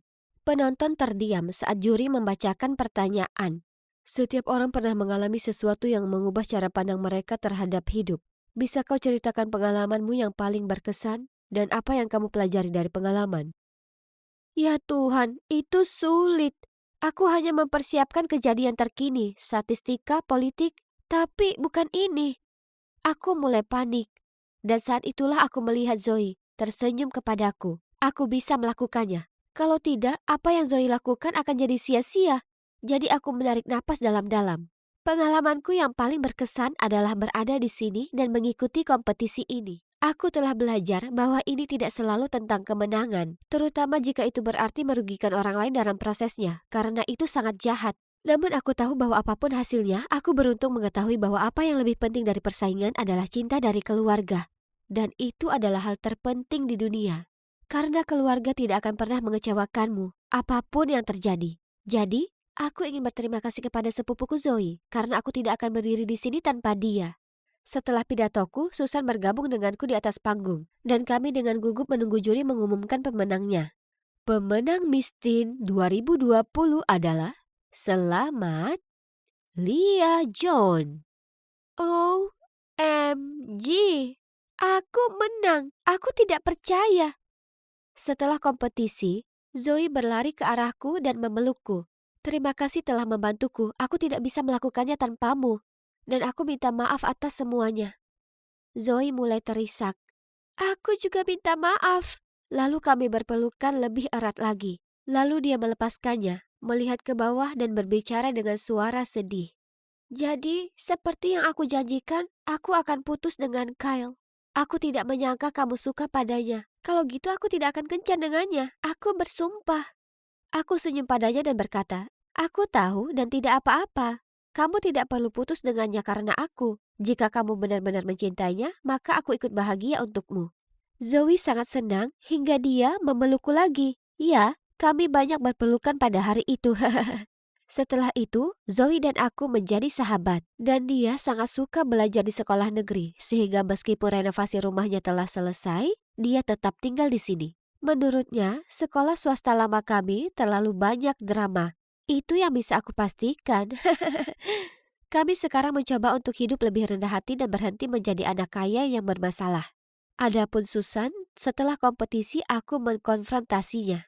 Ternyata dia selalu iri padaku karena semua orang memperhatikanku daripada dia. Dan dia benci aku perlakukan seperti sahabat karibku. Itulah sebabnya dia membuat rencana untuk membuat Zoe dan aku bertarung satu sama lain agar dia bisa memenangkan Miss Teen. Dan akhirnya mendapatkan perhatian yang sangat dia inginkan. Aku merasa sedikit kasihan padanya. Maksudku, sepertinya aku telah bertindak tidak adil terhadapnya. Tapi dia seharusnya tidak mencoba menyabotaseku. Jadi sekarang kami masing-masing tidak akan kehilangan seorang teman. Bersikap lebih baik kepada orang lain jelas merupakan sebuah jalan ke depan. Dan itu berhasil. Karena cowok manis bernama Ben ini mengajakku kencan. Sebenarnya, kami akan melakukan kencan ganda dengan Zoe dan Kyle pada hari Jumat dan aku tidak sabar menunggu. Ini merupakan akhir pekan yang indah. Tapi bukannya bersenang-senang, aku malah terjebak di rumah. Kalian tanya untuk apa? Untuk mengajarkan Excel ke gadis yang bahkan tak tahu caranya memakai pintasan tombol shift. Kau ini kenapa? Sudah kujelaskan kode ini padamu 20 kali. Aku minta maaf. Terima saja, kau payah dalam hal ini. Mimpi kalau kau bisa mengalahkanku. Kalau harus kubuang waktu sedetik lebih lama duduk dengannya, aku bisa gila. Lihat betapa palsunya dirimu. Kalau kau marah, tunjukkan saja padaku. Kenapa kau harus selalu jadi nona ramah? Biar ku perkenalkan pada kalian. Itu Lara, yang katanya saudariku. 2 bulan lalu, ibu membawanya pulang dan mengumumkan, "Jeff, ada sesuatu yang ingin ku sampaikan padamu. Dulu saat kita putus sebentar, akibat kebencian orang tuamu padaku, nah, selama masa itu, ku dapati diriku hamil. Aku melahirkan putri kecil kita, Lara. Aku baru berusia 22 dan tak punya uang. Jadi walaupun menyakitkan untuk kulakukan, aku menyerahkannya. Aku tak pernah memikirkan tentang dia. Dan sekarang, ya, aku berhasil menemukannya." Dia menepuk-nepuk matanya yang berkaca-kaca lalu menyerahkan hasil DNA. Ayah sangat terharu dan berlari memeluk Lara. Mereka menangis lama dan berpelukan lama, sedangkan aku hanya berdiri di sana terdiam karena kaget saat reuni keluarga ini berlangsung. Semuanya terjadi begitu cepat. Bagaimana bisa aku percaya bahwa suatu kebetulan saat ibu tiba-tiba menemukan anaknya yang telah lama hilang setelah bertahun-tahun lamanya? Apalagi Skylar, stop bersikap keras kepala. Ibu membentakku, lalu bergegas menghampiri Lara dan mulai memeluknya dan membelai rambutnya dengan lembut. "Bukan salahku kalau kemampuan belajarnya seperti siput. Berhentilah ikut campur, kalau tidak aku berhenti mengajarinya. Oh ya, dan juga afeksi ibu anak itu hentikan. Itu konyol." Aku tahu apa yang kalian pikirkan, kenapa bersikap begitu ke ibuku. Masalahnya, ia bahkan bukan ibu kandungku. Beberapa bulan lalu, sesuatu yang gila terjadi padaku. Ada wanita asing yang muncul entah dari mana dan menyatakan ia adalah ibuku. Apa yang harus kukatakan sekarang? Tentu saja kukatakan padanya kalau ia salah orang. Tapi saat kulihat kontrak penjualan antara ibuku dan dirinya, aku terpaku karena syok. Ternyata ibuku keguguran. Tapi ia selalu takut akan kehilangan posisi di keluarga ini. Jadi ia membeliku dari wanita ini. Jadi aku diadopsi. Ini lumrah, ya kan? Tapi tetap saja, aku tak layak diperlakukan seperti itu. Aku selalu diabaikan sejak masih kecil. Ibu tak pernah memeluk atau menciumku. Ia tak bacakan dongeng sebelum tidur atau menyelimutiku di ranjang saat malam. Yang ia lakukan hanyalah menghardikku. "Pergi sana." Kurasa kuyakinkan diriku kalau ibuku memang begini. Tapi saat Lara datang, dan ibu begitu berbeda dengannya. Aku paham sekarang. Aku paham kenapa ia perlakukan aku begitu dingin dan kenapa aku tak pernah merasa bahagia meski besar dalam keluarga yang kaya. Karena aku tak pernah diterima di sini. Setelah insiden dengan wanita itu, kutemui ibu soal ini. Aku paham. Aku tahu aku bukan putri kandungmu dan itulah kenapa ibu merasa pantas memperlakukanku seperti sampah. Oh, tolong, berhentilah bersikap dramatis. Biar ku beritahu ibu ini. Meskipun ibu memang mengadopsiku, aku masih akan buktikan kemampuanku ke ayah dan mengambil alih perusahaan ini sendiri. Ibu kebingungan setelah mendengarnya. Lalu, tak lama kemudian, ia muncul dengan Lara. Itulah kenapa aku percaya tak ada yang kebetulan. Ibu membawa Lara pulang untuk berkompetisi denganku. Dan jika itu memang benar, maka kenapa aku harus takut? Bagaimana kabar 2 anak gadisku? Skylar, apakah masih membantu Lara dengan belajarnya? Ya ayah, dia masih membantuku setiap hari. Terima kasih banyak. Oke, itu hebat. Kalau kau sudah menguasai dasarnya, kurasa sebaiknya mengambil beberapa kursus tambahan. Lakukan yang terbaik dan berusahalah mencontoh kakakmu. Tak mungkin dia bisa sebaik aku, bahkan dalam mimpinya. Lara itu sangat pintar. Dia akan cepat memahami. Aku juga mengajarinya lebih banyak mengenai bisnis keluarga. Hah? Apa ibu akan mengajarinya lebih banyak untuk bersaing denganku? Bisa kulihat jelas ketamakan dan jiwa kompetitifnya. Tapi terserahlah. Toh Lara dan aku sungguh di level yang sangat berbeda. Aku murid unggul di Columbia Business School, sementara dia bukan siapa-siapa yang tak berpendidikan. Tolong, aku benar-benar tak perlu khawatir soal apapun. Ibu terus memaksanya belajar, tapi lihat. Ngomong-ngomong soal ibu, ia bertingkah aneh akhir-akhir ini. 1 menit lalu ia perlakukan aku seperti noda membandel yang tak bisa dihilangkannya. Lalu kemudian ia berusaha menjodohkanku dengan pria bernama Dean. Dia putra dari koleganya yang sangat kaya. Aku tak paham kenapa ia tiba-tiba merasa perlu mencarikanku pacar. Dan ayah tak membantu di situasi ini, karena bukannya memberitahu ibu agar berhenti menjadi mak comblang, ia malah mendukungnya. Oke, Aku hanya ingin mereka berhenti mengusikku. Jadi akhirnya aku setuju untuk bicara dengan si Dean ini. Tapi sekarang dia tak berhenti mengirimiku pesan dan bahkan datang ke rumah. Kurasa dia cukup tampan dan baik, tapi bukan tipeku. Jadi aku hanya bicara padanya karena bersikap sopan. Hingga suatu waktu, kulihat Lara menyelinap untuk mengintip Dean saat dia sedang menungguku di ruang lobi. Tunggu, jangan bilang padaku dia suka Dean. Oh, ya sudah, dia boleh mengambil sisaku. Toh aku juga tak suka dengan pria ini. Lalu suatu hari, aku sedang berjalan menyusuri koridor saat ku terima sebuah pesan dari Dean. Skylar, apa kau senggang besok? Mari kita makan malam bersama. Aku hendak membalas pesannya saat tiba-tiba ku dengar ibu dan Lara berdebat. Ada apa denganmu, Lara? Kenapa kau diam-diam mengencani si brengsek itu? Kenapa bukan Dean? Dia pria baik. Lagi pula dia memberitahuku tak ada apapun yang terjadi antara dia dan Skylar. Jadi Dean menduakan kami? Dia menyelinap keluar untuk kencan dengan Lara sementara menggodaku di telepon sepanjang hari? Apa-apaan? Ku coba tetap tenang sementara terus mendengarkan. Kau gila. Hentikan kebodohan permainan kencan rahasia ini sekarang juga. Apa? Kenapa ibu bersikeras dia pria yang baik untukku, tapi memberitahu Lara sebaliknya? Nah bu, sebenarnya yang mana? Apa Dean itu pasangan yang baik seperti yang ibu bilang padaku, atau seseorang yang brengsek seperti ibu bilang ke Lara? Dia itu kaya, jadi teruslah kencan dengannya dan berhenti menggangguku dengan omong kosongmu.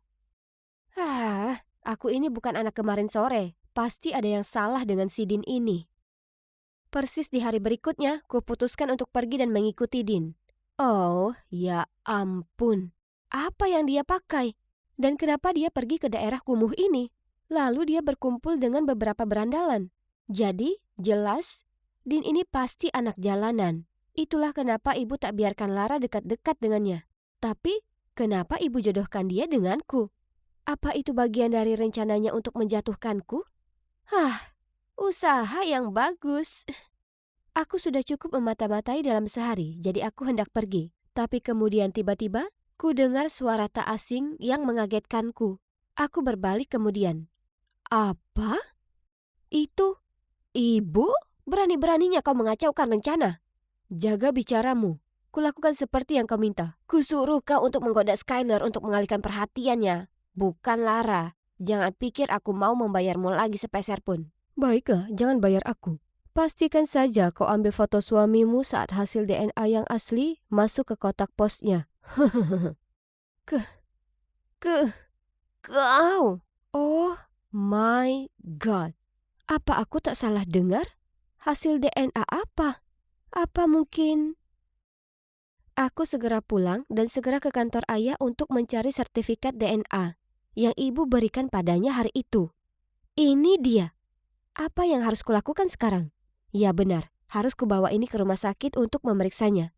Setelah memohon dan menekan dokter, akhirnya dia mengaku kalau dia telah menerima suap dari Dean untuk memasukkan hasil tes.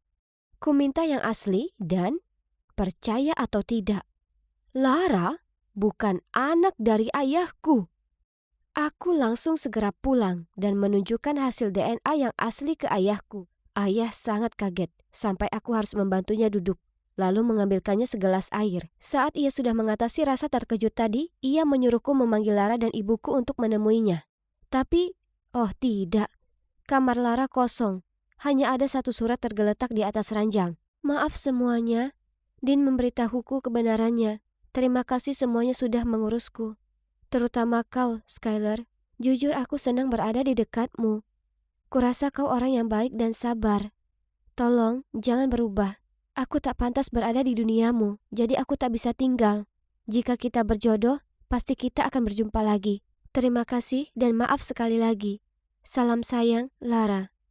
Sulit dipercaya. Bagaimana bisa kau bohongi kami semua dengan hal seperti ini? Mengetahui dia tak bisa lolos lagi, ibu menjawab. Oke, Lara bukan anakmu. Aku hamil setelah kita putus. Aku tak mau kau mencampakkanku, jadi ku bayar Dean untuk memalsukan sertifikat DNA. Lalu aku membayarnya lagi untuk mengencani Skylar dan mengalihkan perhatiannya dari belajar. Bisnis ini seharusnya milik Lara, bukan Skylar. Tapi bajingan itu malah jatuh hati pada Lara. Ayah yang malang, Ia terlihat sangat patah hati. Ibu coba memohon pada ayah agar memaafkannya, tapi ayah mengatakan kepercayaannya sudah dirusak dan bahwa ibu harus pergi. Semuanya kacau. Ayah yang malang mengurung diri di kantor, sementara aku berbaring di ranjang menatap langit-langit. Aku tak bisa berhenti memikirkan semua kebohongan ibu. Dan untuk apa? Uang? Ketenaran? Status? Semua itu apakah sebanding dengan mengorbankan harga diri, kehormatan, dan kepercayaan? Aku dulu juga ingin berkompetisi dengan Lara. Tapi ternyata itu semua hanya sesaat saja. Ayah, kurasa aku juga sebaiknya pergi. Karena aku bukan putri kandungmu juga. Ke, ke, kau? Aku tahu sudah cukup lama, tapi tetap diam saja karena aku takut ayah akan mencampakkanku. Terima kasih selalu ada untukku. Ayah pria yang baik, tidak pantas menerima semua rasa sakit. Kemudian kuceritakan pada ayah tentang bagaimana aku tahu aku diadopsi dan bagaimana ibu membayar ibu kandungku untuk menyerahkanku. Ayah mematung sejenak, lalu dengan tenang berkata, "Skylar, sayang, kau akan selalu jadi putriku dan aku sangat bangga padamu. Tolong, tinggallah di sini denganku. Aku tak bisa menahan air mata. Apa ayah sungguh ingin aku tinggal? Bahkan setelah kejadian yang sungguh gila ini, aku sangat menyayangi ayahku. Tapi aku tak bisa membuatnya kecewa lagi. Hari berikutnya, ayah dan aku pergi ke rumah ibu angkat Lara. Aku mencairkan suasana dan mengajaknya kembali bersama kami. Dengan sopan ia menolak. Ternyata dia hanya ingin kehidupan sederhana. Terkadang kami masih bertemu, dan kami sebenarnya jadi teman yang cukup dekat. Bukankah itu luar biasa? Karena sebelumnya, kami bagaikan air dan api. Fakta bahwa aku tak harus mengajarinya Excel lagi mungkin membantu. Ada orang yang lakukan apa saja yang mereka bisa untuk dapatkan ketenaran dan kekayaan, tapi hal ini seringkali harus dibayar mahal. Ibu membiarkan ketamakan mengubahnya menjadi monster, dan sekarang ia menerima ganjarannya. Aku tak suka apa yang sudah dilakukannya, tapi ia tetaplah ibuku. Ya, bagaimanapun ibu angkatku. Jadi, aku masih mengiriminya subsidi dan mendoakan kebahagiaannya di sisa hidupnya. Kenyataannya, aku lebih memilih melepas kekayaan yang sangat besar dan jalani hidup yang tenang daripada jadi pribadi yang tak kuinginkan. Jika itu kamu, akankah kau lakukan hal yang sama untuk... Ayo, biarkan kami melihatnya sekali saja. Lagian itu juga tidak terlalu bagus. Hahaha. Hah, apa sih yang para atlet itu ketahui tentang seni? Aku segera membungkuk untuk mengambil gambar-gambarku yang berharga, dan saat itulah aku mendengar sebuah suara. Oh, kamu juga suka anim? Ini serial Under the Moon. OMG, jangan bilang kamu Odazai. Iya. Apa itu benar-benar kamu? Aku Tia. Aku penggemar beratmu. Ya Tuhan, aku tidak percaya aku bertemu denganmu di kehidupan nyata. Jadi, cowok kutu buku itu adalah aku, James. Dan cowok cantik itu adalah Tia. Itulah dia percakapan pertama kami bersama. Saat dia mengetahui kalau aku Odazai, yang merupakan nama penaku. Segera setelah itu Tia menjadi pacarku. Senang rasanya pacaran dengan cewek yang memiliki minat yang sama denganku. Kami bisa menonton anime bersama sepanjang waktu. Begitulah kami tenggelam dalam film Amagi Brilliant Park. Tiba-tiba Tia menoleh ke arahku dan bertanya, "James, pesta Halloween sekolah minggu depan, dan aku tidak tahu harus pakai kostum apa. Hei, kenapa kamu tidak mencoba menjadi Latifah Fleuranza?" Tia menatapku dengan skeptis. Tidak mungkin cewek biasa sepertiku bisa menjadi seperti cewek anime cantik. Aku tersenyum. Tentu saja bisa, jangan cemas, aku akan membantumu. Jadi kami mulai merencanakan kostum kami. Aku akan menjadi Gojo, dan Tia sebagai Latifah Flueranza. Menyenangkan, ya kan?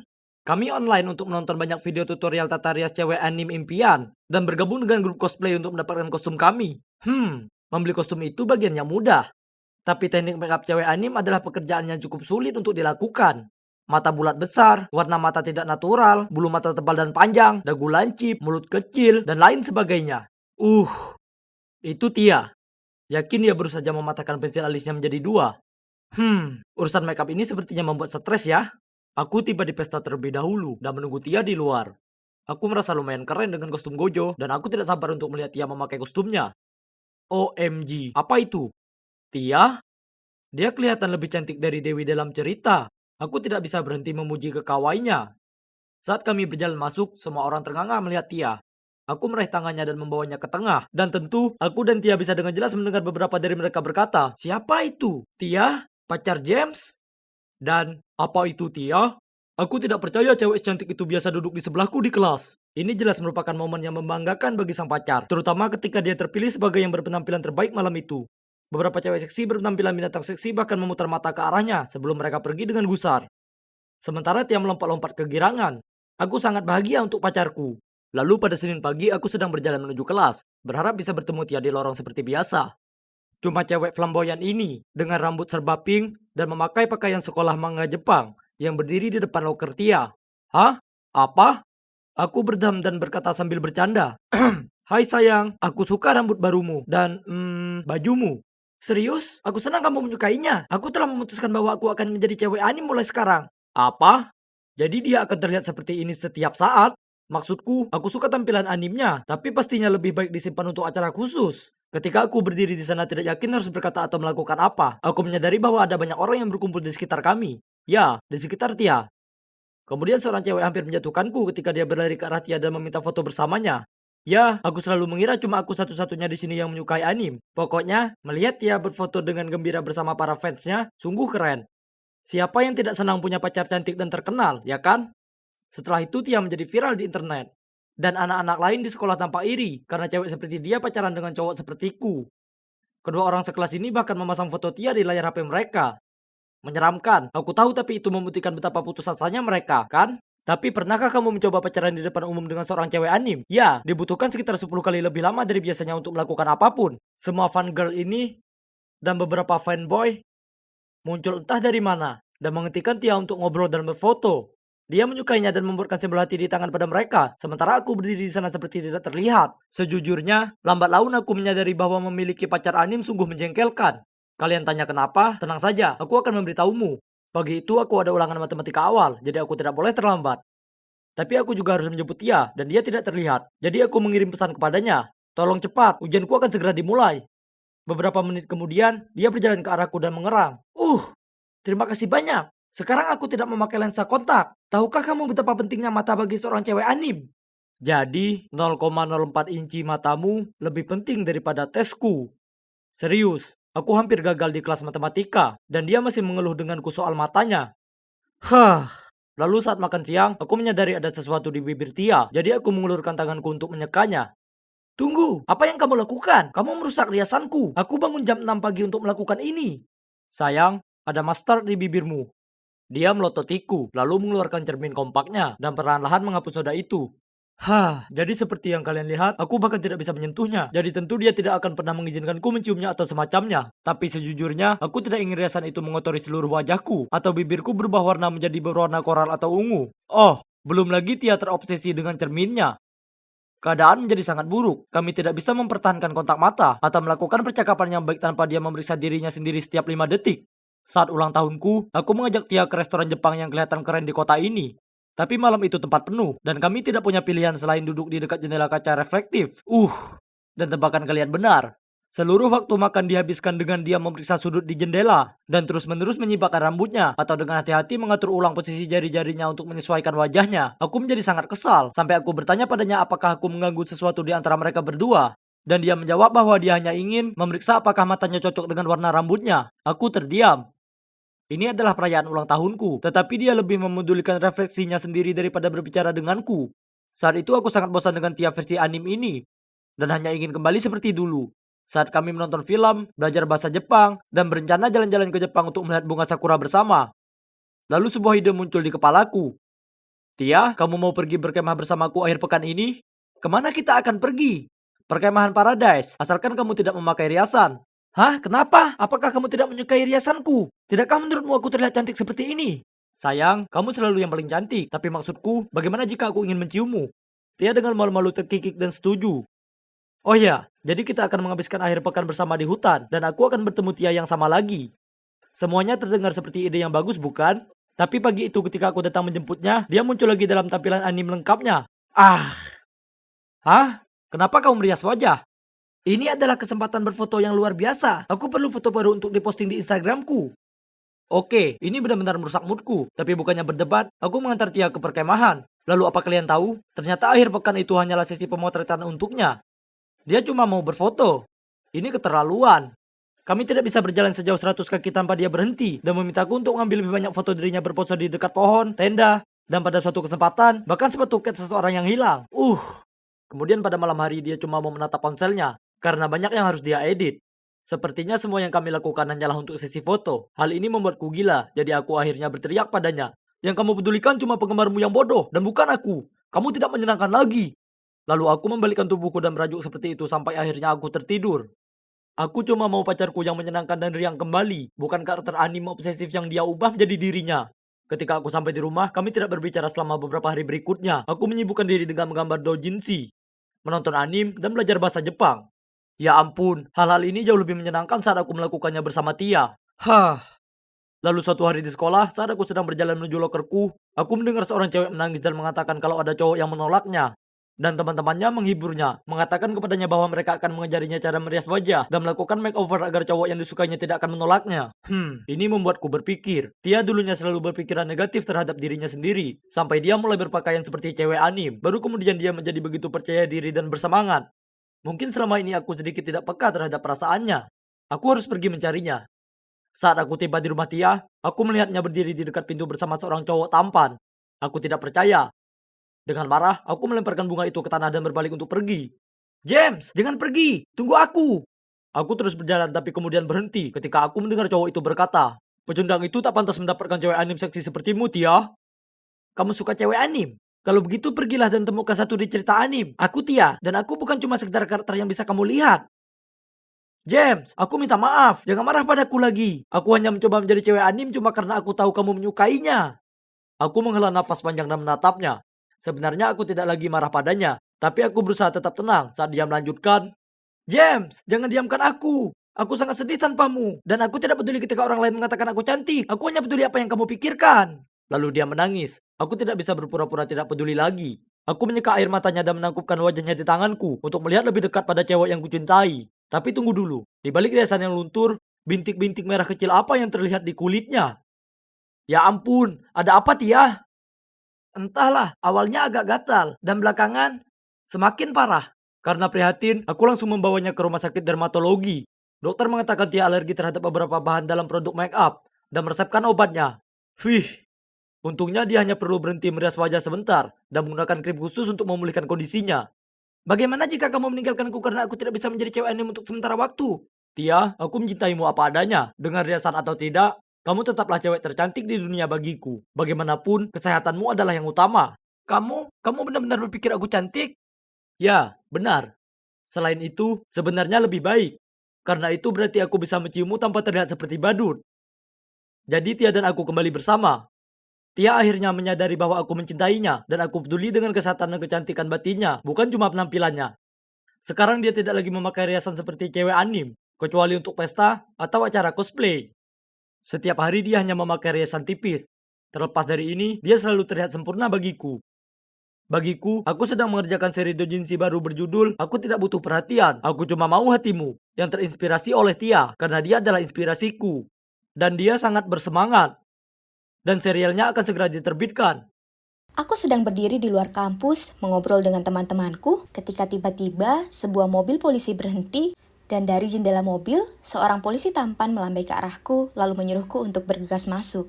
Aku dengan penuh semangat, balas melambai padanya, mengucapkan selamat tinggal pada teman-temanku, dan bergegas menghampirinya di depan mata mereka yang terlihat kagum. Jadi, namaku Daisy, dan polisi tampan itu adalah Levi, pacarku yang luar biasa dan pemberani. Kami pertama kali bertemu di perpustakaan kota. Aku pergi ke sana untuk belajar. Dan dia sedang mencari beberapa buku kriminal. Kami mulai berkencan. Dan sekarang 1 tahun kemudian, kami saling jatuh cinta. Ada begitu banyak hal yang aku sukai dari berkencan dengan polisi. Seperti melihatnya berseragam, selalu membuatku berseri-seri dengan bangga. Dan aku tidak akan berbohong, dia memiliki perut yang sekuat baja karena semua latihannya. Wow! Selain itu, dia punya kebiasaan unik yang paling lucu. Seperti saat kita pergi ke restoran atau teater, dia selalu memeriksa sekeliling terlebih dahulu memastikan apakah aman. Namun, walaupun aku suka berpacaran dengannya, tetap saja ada yang menyebalkan. Seperti jadwal kerja yang tidak dapat diprediksi. Siang, malam, akhir pekan, kapan saja dia terus bekerja. Lalu saat kami akhirnya berhasil merencanakan sesuatu, dia terkadang mendapat panggilan telepon darurat dan harus membatalkan janji bersamaku. Ini menyebalkan, apalagi saat itu adalah pernikahan adik perempuanku. Tapi, tanpa diragukan lagi, hal yang paling menyebalkan adalah popularitasnya di mata cewek-cewek lain. Mereka seperti semut yang mengerubungi gula, terutama rekannya yang satu ini, Ellie. Suatu kali, Levi membawa rekannya Brad kembali saat aku sedang belajar di sana. Aku mendengar Brad berkomentar, "Levi, aku tidak pernah mengira kamu akan menjadi kutu buku. Kupikir kamu akan berakhir dengan Ellie. Semua orang bisa melihat kalian berdua punya chemistry yang kuat." Levi mencoba menertawakan hal itu dan bilang kalau itu tidak masuk akal, tapi rasa cemburu muncul dalam diriku. Saat Brad pergi, aku benar-benar kesal karenanya. Jadi aku mengemasi buku-bukuku dan pergi. Dia menghentikanku dan bertanya ada apa. Sambil berusaha sekuat tenaga untuk tidak menangis, aku berseru, "Kenapa kamu tidak bersama Ellie? Kamu menghabiskan seluruh waktumu bersamanya." Dia menggelengkan kepalanya, menyeringai, lalu berkata, "Abaikan Brad, dia seorang pelawak. Dan ya, aku menghabiskan waktuku dengan Ellie. Aku bekerja dengannya. Tapi kamulah yang kucintai, dan semua orang mengetahuinya. Sebenarnya, kenapa kamu tidak pindah saja ke tempatku, supaya kita bisa menghabiskan lebih banyak waktu bersama?" Kesedihanku segera diliputi oleh kebahagiaan, dan aku melompat ke pelukannya dan berteriak, "Benarkah? Ya, tentu saja. Ini sangat menarik." Aku pindah beberapa minggu kemudian, dan pada awalnya, tinggal bersama Levi adalah hal terbaik yang pernah ada. Namun seiring berjalannya waktu, ada hal-hal kecil yang mengganggu yang mulai terlintas di pikiranku. Misalnya, suatu hari aku sedang mengobrol dengan tetangga baru ketika Levi tiba di rumah dan dengan suara dingin memintaku masuk ke dalam. Kemudian dia dengan tegas mengatakan kepadaku untuk tidak pernah berbicara dengan orang asing. Tapi, ayolah, aku seorang cewek yang cerewet, ramah dan suka berbicara dengan orang lain untuk menjalin pertemanan baru. Entahlah, sepertinya aku bereaksi berlebihan. Maksudku, dia hanya memperhatikanku, kan? Namun, kebutuhannya akan memegang kendali semakin memburuk saat aku sudah berjanji untuk bertemu teman-temanku di kota. Levi juga akan ikut, tapi kemudian dia mendapat panggilan kerja di menit-menit terakhir dan tidak bisa ikut. Saat aku bilang aku akan naik taksi, dia ketakutan dan bilang aku tidak boleh pergi. Setelah aku kesal karenanya, dia dengan enggan menyetujui untuk mengizinkanku pergi. Dia menelpon perusahaan taksi terkenal untuk menjemputku, lalu memberitahuku kalau aku harus kembali sebelum jam 10 malam. Namun setelah beberapa kali minum, aku kehilangan kesadaran akan waktu. Aku terlalu bersenang-senang. Aku sedang berdansa dengan temanku ketika Levi menyerbu masuk, meraih lenganku, dan menarikku keluar dari sana. Semua orang menatap kami, tidak bisa dihindari karena dia mengenakan seragam polisi. Aku bahkan mendengar seorang cowok berteriak, "Pasti yang selalu berpura-pura polos itu kan?" Itu sangat memalukan. Di rumah, aku duduk merenung sementara dia mengambilkanku segelas air. Ketika dia mencoba memberikannya kepadaku, aku melompat berdiri dan berteriak kepadanya, "Kamu konyol! Dan berkat kamu, semua orang di bar menganggapku semacam penjahat. Aku tidak butuh jam malam." "Bukan seperti itu," katanya. Tapi aku begitu kesal, sehingga aku melewatinya dan membanting pintu kamar di belakangku. Aku menangis sampai tertidur. Aku benci berdebat dengannya. Aku tidak menanggapinya sepanjang hari besoknya, namun kemudian pada malam harinya, dia tiba di rumah dengan membawa kotak hadiah dan meminta maaf karena telah membuatku sedih. Itu manis sekali. Aku memeluknya dan berkata, "Aku juga minta maaf." Lalu aku membuka kotak itu adalah jam tangan yang sangat cantik.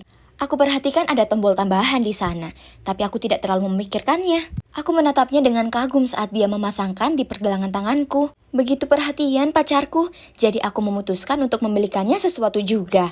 Keesokan harinya, sepulang kuliah aku pergi ke mall. Tiba-tiba, Levi menelponku dan menanyakan keberadaanku. Aku ingin hadiahnya menjadi kejutan, jadi ku bilang padanya aku ada di rumah. Dengan kesal dia berkata, "Daisy, jangan bohong padaku. Aku tahu kamu sedang berada di High School Shopping Mall. Cepat pulang." Hah? Bagaimana dia mengetahui hal itu? Aku menyerah untuk mencari hadiah dan pulang. Ketika dia kembali, aku bertanya kepadanya bagaimana dia tahu di mana aku berada dan aku melihatnya sekilas melirik arlojiku. Lalu, dia mengakui bahwa dia telah memasang GPS di ponselnya. Tapi itu hanya agar dia bisa menjagaku agar tetap aman. Apa? Aku bukan anak kecil lagi. Bagaimana dia bisa menggunakannya untuk mengikutiku? Kami bertengkar hebat dan aku mengatakan kepadanya bahwa dia terlalu mengontrol dan gila. Dan dia harus berhenti memperlakukanku seperti anak kecil. Lalu aku mengurung diri di kamar. Keesokan harinya, ketika aku bangun, Levi sudah berangkat kerja. Aku sangat sedih. Jadi aku putuskan untuk jogging untuk menjernihkan pikiranku. Tentu saja, aku meninggalkan jam tangan di rumah dan juga ponselku. Saat aku kembali, aku hendak mandi ketika aku mendengar teleponku berdering. Itu Levi. Lalu aku menyadari ada 50 panggilan tak terjawab dan banyak sekali pesan darinya. Apa? Ini tidak normal. Aku baru pergi paling lama 1 jam. Ngomong-ngomong, aku memasang kembali arlojiku, lalu tiba-tiba pintu terbanting terbuka, dan Levi menyerbu masuk, dan dia berteriak kepadaku. Kamu baik-baik saja? Kamu mau pergi kemana? Kenapa kamu tidak menjawab teleponku? Ini menyebalkan, karena aku mencintainya, tapi aku tahu aku tidak bisa hidup seperti ini lagi. Jadi, ku bilang padanya aku butuh kebebasan, lalu menuju pintu. Dia tampak sangat marah, sambil meraih tanganku, menarikku ke kamar atas, lalu mengunciku di dalam. Aku menggedor pintu dan memohon padanya untuk membiarkanku keluar. Daisy, percayalah, ini demi kebaikanmu sendiri. Kamu tidak aman di luar sana. Lalu aku mendengar langkah kakinya menghilang dan aku tahu dia sudah pergi. Aku meringkuk seperti bola dan menangis sampai tertidur. Saat aku terbangun, keadaan di luar sana sudah sangat gelap. Aku mencari sesuatu di ruangan itu untuk membantuku dan menemukan tangga tali. Keuntungan hidup dengan polisi yang selalu siap. Aku menggunakannya untuk memanjat keluar jendela, tapi begitu aku mencapai tanah, 2 pria muncul. Lalu tiba-tiba semuanya menjadi gelap. Ketika aku membuka mata, aku menyadari bahwa aku berada di ruangan yang gelap dan lembab dan aku diikat. Kedua pria itu sedang duduk di dekat pintu dan berbicara satu sama lain. Aku mulai panik. Aku sudah menonton cukup banyak film untuk mengetahui bahwa ini hal yang buruk. Salah satu pria melihat ke arahku dan aku langsung memejamkan mata. Tapi sudah terlambat, dia melihat aku sudah bangun. Jadi dia berjalan mendekat dan berkata, "Oh, selamat datang kembali sayang." Karena panik, aku bertanya, "Siapa kamu? Kenapa aku?" Dia terkikik. "Oh ya, andai saja pacarmu itu ada di sini, kita bisa bertanya padanya." Lalu dia mengangkat teleponnya, dan beberapa detik kemudian, aku mendengar suara Levi di saluran lain. "Halo, masih ingat aku? Sepertinya kami punya sesuatu yang berharga bagimu." Aku mendengar suara ketakutan dalam suara Levi. "Biarkan dia pergi, kematian istrimu bukan salahnya. Karena salahmu dia meninggal. Sekarang giliranmu yang kehilangan wanita yang kamu cintai. Datanglah ke sini sendiri kalau kamu masih ingin melihat wajahnya lagi. Dan jangan pernah berpikir untuk meminta bantuan." Dia menutup telepon, lalu menatapku sebelum dia menendang tong kosong di sebelahku. Aku tersentak kembali dan dia tertawa. Itu sangat menakutkan. Tidak lama setelah itu, mereka menyeret seorang pria yang sudah dipukuli ke dalam kamar. "Levi, oh tidak." Levi menatapku, memaksakan senyum, dan berkata, Sayangku, jangan khawatir. Aku di sini sekarang." Geng itu menertawakannya, lalu dia berhenti di depan Levi dan berkata, "Aku pikir kau dan aku perlu sedikit ngobrol. Sebut saja masalah pria." Aku tahu aku perlu menemukan cara untuk membantunya. Tapi apa? Saat itulah aku melihat jam tanganku sudah ada GPS. Jadi mungkin tombol tambahan untuk melakukan sesuatu. Aku berjuang untuk menekannya, yang tidak mudah dilakukan dengan tangan yang terikat. Percayalah, namun pada akhirnya aku berhasil melakukannya. Pada titik ini Levi tidak sadarkan diri, dan aku mulai menangis. Aku tidak ingin kehilangan dia. Tidak seperti ini. Orang itu memasang sesuatu di sampingnya. Oh tidak, itu adalah bom. Dia mencibir. "Kamu punya waktu 30 menit lagi untuk mengucapkan selamat tinggal pada kekasihmu." Lalu orang-orang itu pergi. Aku memanggil nama Levi dan terisak betapa aku mencintainya. Sejujurnya aku mengira kami berdua akan mati di sana. Dan menyaksikan penghitung waktu menghitung mundur menuju kematian kami adalah perasaan terburuk yang pernah ada. Tiba-tiba pintu terbuka. Awalnya aku mengira orang-orang itu yang kembali. Namun sebaliknya, Brad dan timnya bergegas mendekat.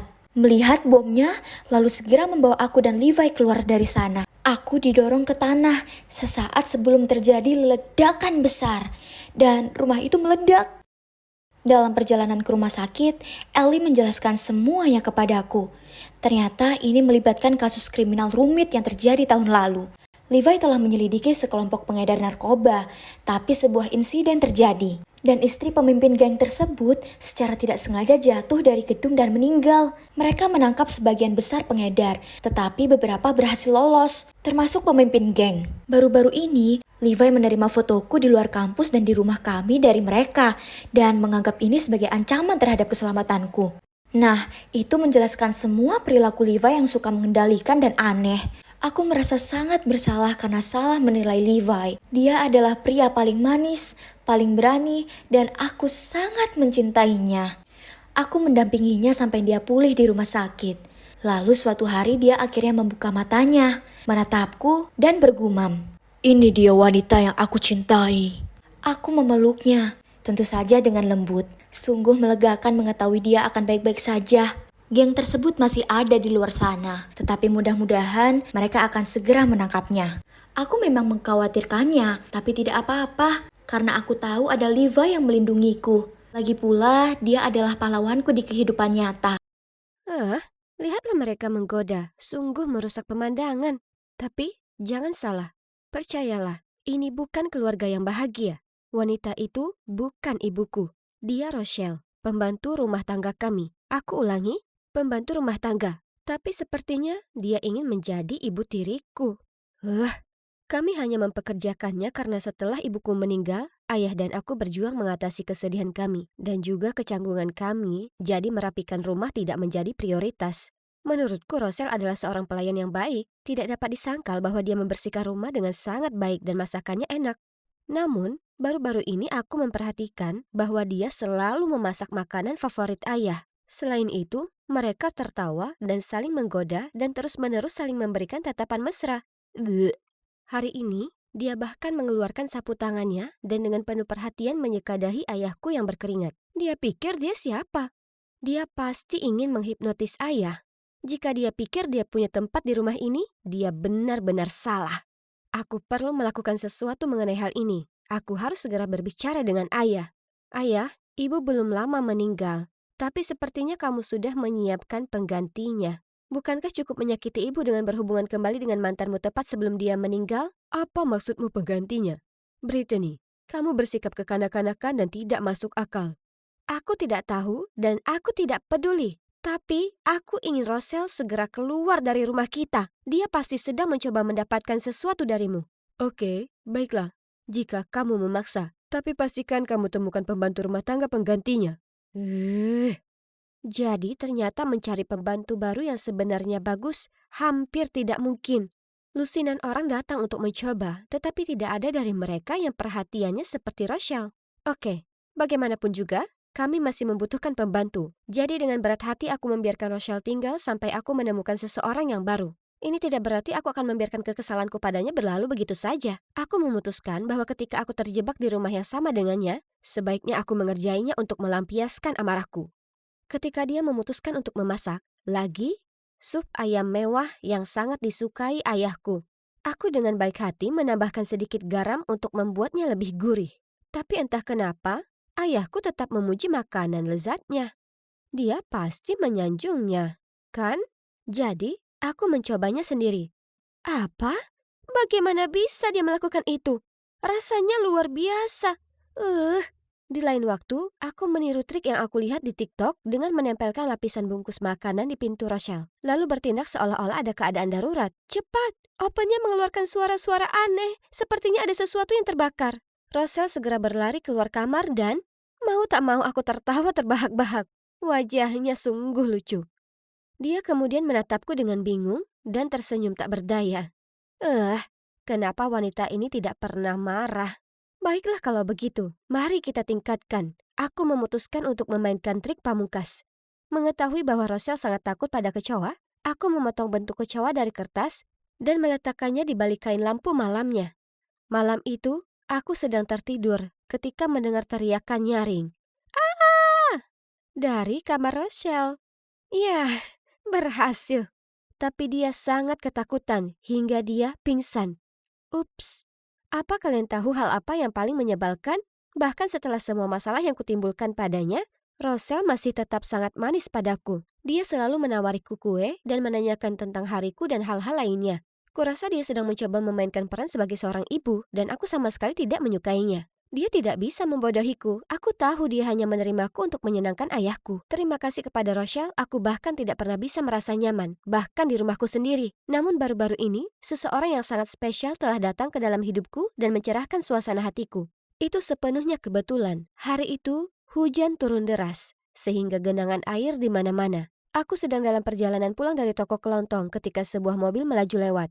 Aku pikir aku akan mendapatkan mandi gratis. Tapi tiba-tiba sebuah lengan menarikku ke belakang dan melindungiku dengan tubuhnya. Seperti di film romantis, berdiri di sana seorang anak laki-laki, basah kuyup, menanyakan apakah aku baik-baik saja. Dia benar-benar membuatku terpesona. Kami berjalan bersama sebentar, dan dia memberitahuku kalau namanya Chris, dan dia tinggal di lingkungan sebelah. Itu dia. Aku harus membuat Chris terkesan dan juga berterima kasih kepadanya karena telah membantuku. Jadi, setelah berpikir matang-matang, aku memutuskan untuk membuatkan dia kue. Aku pernah melihat Rochelle memanggang sebelumnya. Kelihatannya mudah sekali. Jadi aku membuat satu dan memberikannya kepada sahabatku Sue untuk dicoba. Tapi dia meludahkannya dan berkata, menjijikkan.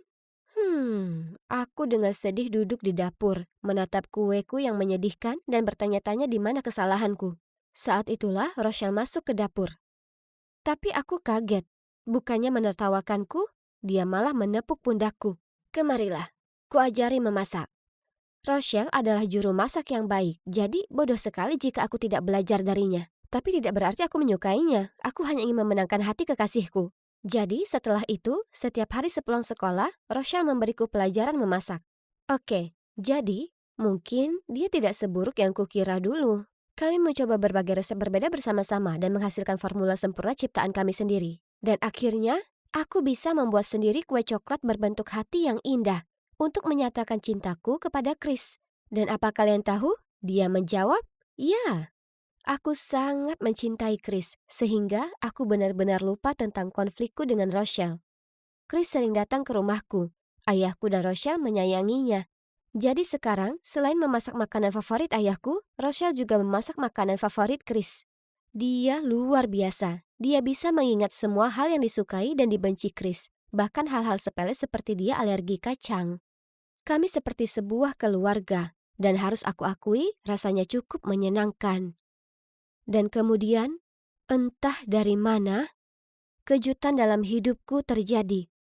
Ayahku meninggal karena kanker. Aku bahkan tidak tahu dia sakit.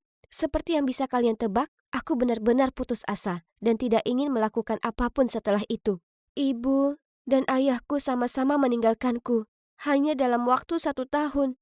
Tapi setidaknya aku masih memiliki Rochelle dan Chris di sampingku. Rochelle merawatku seolah aku adalah putrinya yang sebenarnya. Aku sedang melewati masa-masa sulit dalam hidup, tapi keberadaan mereka membuatku merasa tidak sendirian.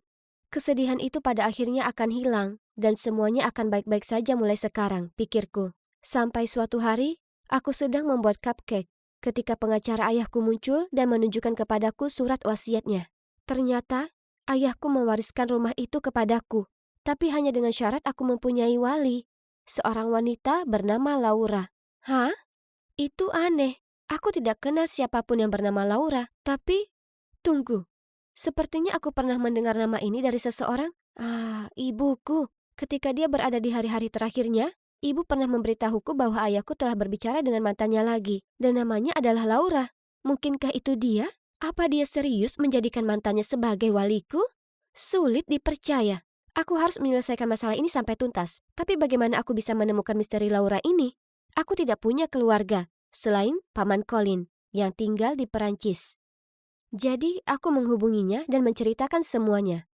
Dia langsung terbang kembali, dan meskipun aku sudah bertahun-tahun, aku tidak bisa menahan emosiku, dan akhirnya menangis di bahunya.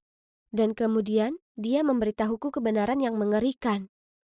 Laura tidak lain adalah wanita yang baru saja berjalan melewati pintu. Itu Rochelle, wanita yang selama ini tinggal di rumahku. Aku tidak percaya telingaku. Apa yang sebenarnya terjadi?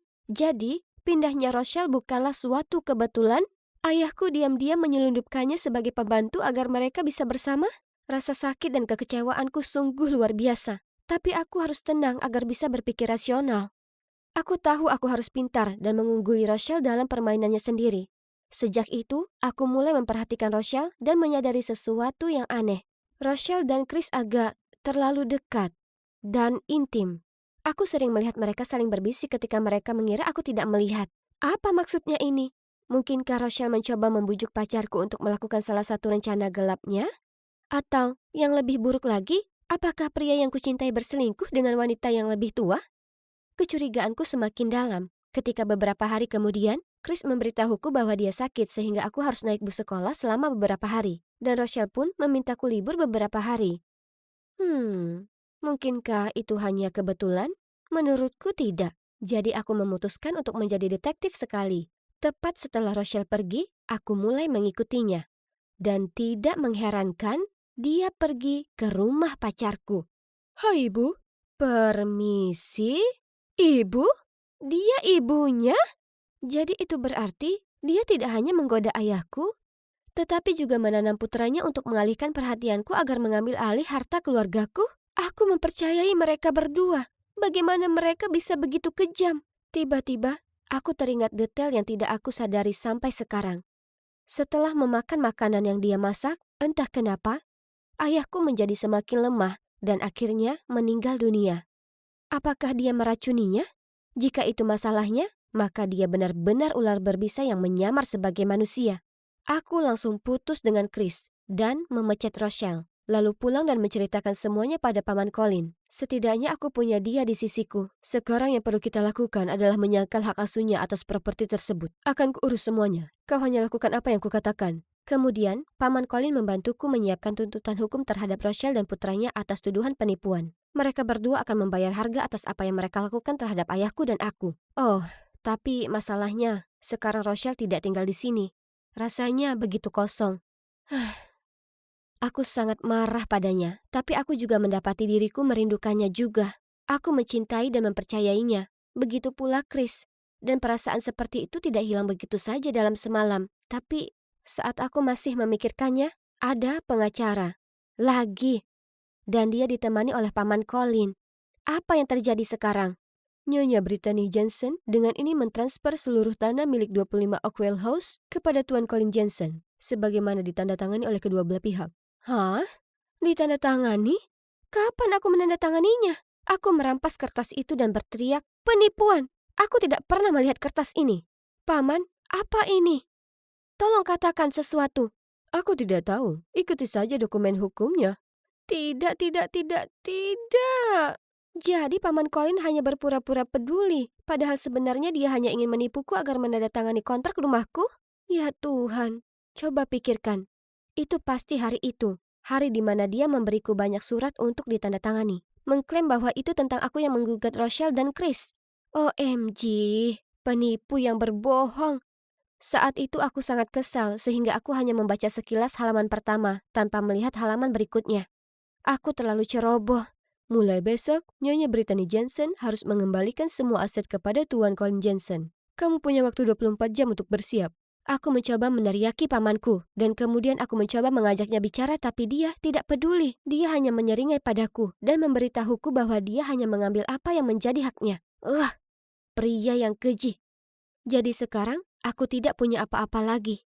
Aku diusir dari rumahku sendiri, dan ditipu oleh pamanku sendiri. Entah kenapa, tanpa sengaja aku melewati rumah Chris. Saat dia membuka pintu untuk mengambil kiriman dan mata kami bertemu. Aku berbalik dan mulai melarikan diri, tetapi Chris menyusulku dan meraih tanganku. Bahkan setelah perlakuan burukku terhadap mereka berdua, Rochelle dan Chris masih mengundangku masuk dan membuatkanku makan malam. Dengan malu-malu aku memberitahu mereka apa yang terjadi. Lalu Rochelle menceritakan semuanya padaku. Ternyata ayahku mengetahui bahwa dia mengidap kanker beberapa waktu yang lalu. Namun dia tidak memberitahuku karena dia melihat betapa sedihnya aku setelah kehilangan ibu. Dan dia takut aku akan terlalu khawatir. Rochelle melihat kesehatannya memburuk dan mencari tahu apa yang salah. Jadi dia menawarkan diri untuk merawatnya karena dia masih peduli padanya. Tapi sebagai teman, tidak lebih. Mengenai surat wasiat, ayahku sangat memahami Paman Colin dan dia tidak mempercayainya. Jadi dia memberikan hak asuh kepada Rochelle. Namun tak disangka, pada akhirnya, dengan bodohnya aku tetap terjerumus ke dalam perangkapnya. Mengenai Chris, aku benar-benar tidak tahu kalian berdua mengenal satu sama lain sampai kamu membawanya ke rumah. Tapi saat itu, aku tidak mau mengaku bahwa aku adalah ibunya dan mempengaruhi hubungan kalian. Maafkan aku, Brittany. Brit, tolong tetap di sini bersamaku dan ibu. Kita akan melewati masa sulit ini bersama, oke? Benar, sayang. Apapun yang terjadi, kami tidak akan pernah meninggalkanmu. Aku minta maaf. Aku salah memahami kalian berdua. Tidak apa-apa. Semuanya akan baik-baik saja mulai sekarang. Kamu tidak perlu melakukan ini sendirian. Ya, setiap manusia punya harinya masing-masing. Ini tidak salah. Hidupku kini tidak seperti kehidupanku yang kaya sebelumnya. Tapi aku memiliki sesuatu yang tidak dimiliki oleh pamanku yang licik dan rakus, yaitu orang-orang yang mencintai dan peduli padaku. Apa yang dilakukan pamanku salah, dan Rochelle serta Chris membantuku mengajukan kasus hukum terhadapnya. Untuk saat ini, aku masih belum menyerah pada passionku dalam memasak, dan masih berlatih dengan masterku setiap hari. Dan tahukah kalian, aku baru saja memenangkan hadiah pertama di kompetisi memasak kota. Benar, sebaiknya aku pergi. Karena aku punya rencana memasak besar untuk Rochelle dan Chris. Kita tak bisa hasilkan keuntungan sedikit pun bulan ini. Lagi, bisnis sedang sepi akhir-akhir ini. Oh tidak, apa ini sudah lewat jam 5? Aku harus jemput Lucy. Aku bergegas ke rumah Elena. Dia adalah sahabatku. Dia sering membantuku menjaga putriku Lucy supaya aku bisa bekerja lembur. Tak peduli betapa berat semua bagiku, paling tidak aku masih punya Lucy. Bahkan di hari terburukku, sekali pandang ke senyumnya yang bagai malaikat, kusadari semuanya tak terlalu buruk. Kenapa dengan wajah cemberut itu? Apa bulan ini sama beratnya seperti bulan lalu? Aku mengangguk, lesu, dan masuk ke rumah. Keadaan makin parah. Aku hanya ingin menghasilkan cukup uang untuk beri kehidupan yang layak untuk Lucy, tapi aku bahkan hampir bangkrut. Aku menengok ke arah Lucy yang sedang bermain dengan bonekanya di lantai ruang tamu. Kurebahkan diri di sofa, sementara Elena membawakanku secangkir teh. Semuanya akan membaik, aku yakin itu. Bagaimana kalau kubacakan kartu tarot untuk memeriksa apakah keadaan akan membaik untukmu? Iya, boleh. Kita anggap saja ramalan-ramalan itu benar. Aku tak begitu suka semua hal yang berbau mistis, tapi Elena sangat percaya itu. Kurasa tak ada salahnya dengar pendapatnya, ya kan? Dia menyuruhku mengocok kartu, lalu meletakkan beberapa di meja tamu depanku. Oh, itu menarik. Hei, Nora, sepertinya hidupmu akan berubah lebih cepat daripada yang kau kira. Takdir memberitahu bahwa besok sepulang kerja di toko roti dekat dengan tokomu, sepertinya kau akan bertemu seorang pria yang kaya. Aku menatap pada kartu-kartu itu. Bagaimana bisa dia mendapat semua informasi ini dari kartu itu? Ya, terserahlah. Terima kasih sudah menjaga Lucy. Tapi sebaiknya aku ajak dia pulang. Siapa yang percaya dengan trik ramalan itu?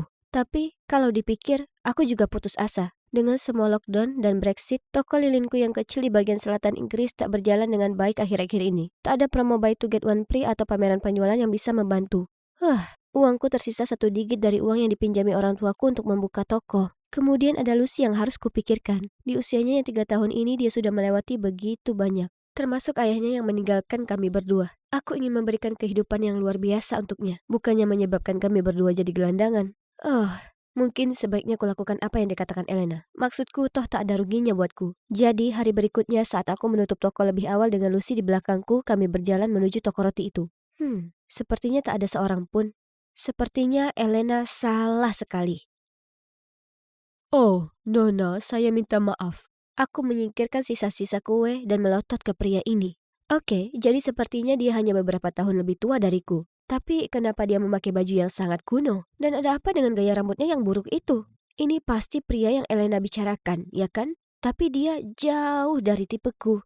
Tapi, kurasa jika pacaran dengannya mengubah segalanya. Maka, oh, anak yang cantik. Dia menuju ke Lucy yang selalu menggendong boneka kesukaannya. Ya, ini putriku Lucy. Terkadang aku yakin dia lebih menyayangi boneka itu daripada aku. Dia tak mau melepaskannya. Dia terkekeh, lalu dengan canggung menggaruk kepala sambil berkata, "Kau ibu yang baik, aku bisa tahu itu. Apa kau lewat sini?" Dia menunjuk ke jalan. Aku mengangguk kemudian mulai berjalan bersamanya. Oke, jadi nama panggilannya Dylan. Dia adalah insinyur dan baru saja pindah ke sini untuk kerja. Kami bertukar nomor telepon dan apa kalian tahu? Kami sering berkirim pesan. Segera kami mulai jalan bareng, dan dia lumayan, meski agak membosankan. Tapi Lucy sepertinya sangat mengaguminya. Dia membuat wajah konyol untuk membuatnya tertawa dan membelikannya permen. Dia bahkan mengajak kami berdua pergi ke kebun binatang. Ya Tuhan, itu sangat seru. Dan Lucy suka sekali lihat penguin. Dan saat dia katakan padaku dia menyukaiku dan mengajak pergi kencan, aku berkata ya. Oke, memang dia bukan tipeku biasanya, tapi dia kaya. Dan baik pada Lucy. Lagi pula, ini terlalu berlebihan untuk jadi satu kebetulan, ya kan? Ramalan kartu tarot Elena pasti jadi nyata, dan dia adalah pria yang akan mengubah keberuntunganku. Hei, semua kencan romantis, keluar ke restoran dan banyak tempat cukup menyenangkan. Dan lebih baik lagi, bisnisku semakin membaik. Ini sangat hebat dan sebagainya, tapi kencan dengan Dylan mulai terasa melelahkan. Aku suka pria ini, dia manis dan baik, tapi aku tak punya perasaan terhadapnya. Suatu kali setelah menyantap makanan lezat, dia mengantarku jalan pulang. Lalu, di depan pintuku, dia mengutarakan betapa dia suka padaku, lalu mencondongkan tubuhnya untuk menciumku. Panik, segera aku menyingkir. membuatnya tersandung dan hampir jatuh ke semak-semak. Di lain waktu, dia tiba-tiba meraih tanganku saat kami berjalan lewat taman. Aku lalu berdiri saja di sana, sementara dia menatap sedih dan berkata, "Nora, aku sangat menyukaimu. Dan aku tahu kau juga suka padaku karena kau tak lepaskan genggamanku." Itu membuatku sangat canggung, jadi aku pura-pura saja ada sesuatu di mataku lalu mengubah topik pembicaraan. Jimat keberuntungan atau tidak, aku tak bisa begini terus. Jadi saat Dylan mengejutkanku di tokoku dengan sebuket bunga yang menyebabkan sekawanan tawon mulai mengerumuniku, aku berteriak padanya, "Tolong, aku berusaha kerja. Bisakah kau tinggalkan aku sendiri?" Dylan tampak kecewa kemudian pergi. Aku merasa sangat tak enak soal itu, tapi aku merasa sesak olehnya. Setelah itu Dylan dan aku berhenti saling bertemu. Tapi seperti yang kuduga, bisnisku mulai merosot lagi. Kenapa? Kenapa harus dia yang membuat semuanya berjalan baik? Tapi jika hanya Dylan yang bisa membuatku menghasilkan uang, mana mungkin? Ya, kemudian aku lanjut kencan dengannya hingga akhir musim dingin. Maksudku, aku memang butuh uang untuk menghidupi Lucy. Sebagai permintaan maaf, kuputuskan membelikan Dylan kue kesukaannya dari toko roti itu dan memberi dia kejutan dengan itu. Tapi saat aku jalan keluar dari toko roti, aku menabrak seseorang. Dylan? Ternyata dia juga berencana mengejutkanku dan dia baru akan beli kue untuk mengumpulkan nyali. Aku mengajaknya ke tokoku dan dia memberiku gelang batu permata jelek ini. Tapi kupaksakan untuk tersenyum. Kubilang itu cantik sekali lalu memeluknya. Sepertinya kami kembali berhubungan. Malam itu aku pulang dan meletakkan gelang itu di samping. Tapi kemudian Lucy memegangnya dan kuperhatikan salah satu batu permatanya hilang. Aku sangat takut dia sudah menelannya. Kuhabiskan semalaman di IGD. Ternyata itu hanya dugaan yang salah. Hadiah yang bagus, Dylan. Demi bisnisku, aku mungkin harus mengencani Dylan, tapi itu tak berarti aku tak bisa bertemu orang lain juga. Jadi, aku gabung ke aplikasi kencan dan mulai ngobrol dengan pria tampan bernama Austin. Kami sangat cocok. Jadi saat dia mengajakku jalan, aku mengiyakan. Itu pertemuan yang tak bahaya. Ini bukan selingkuh, kan?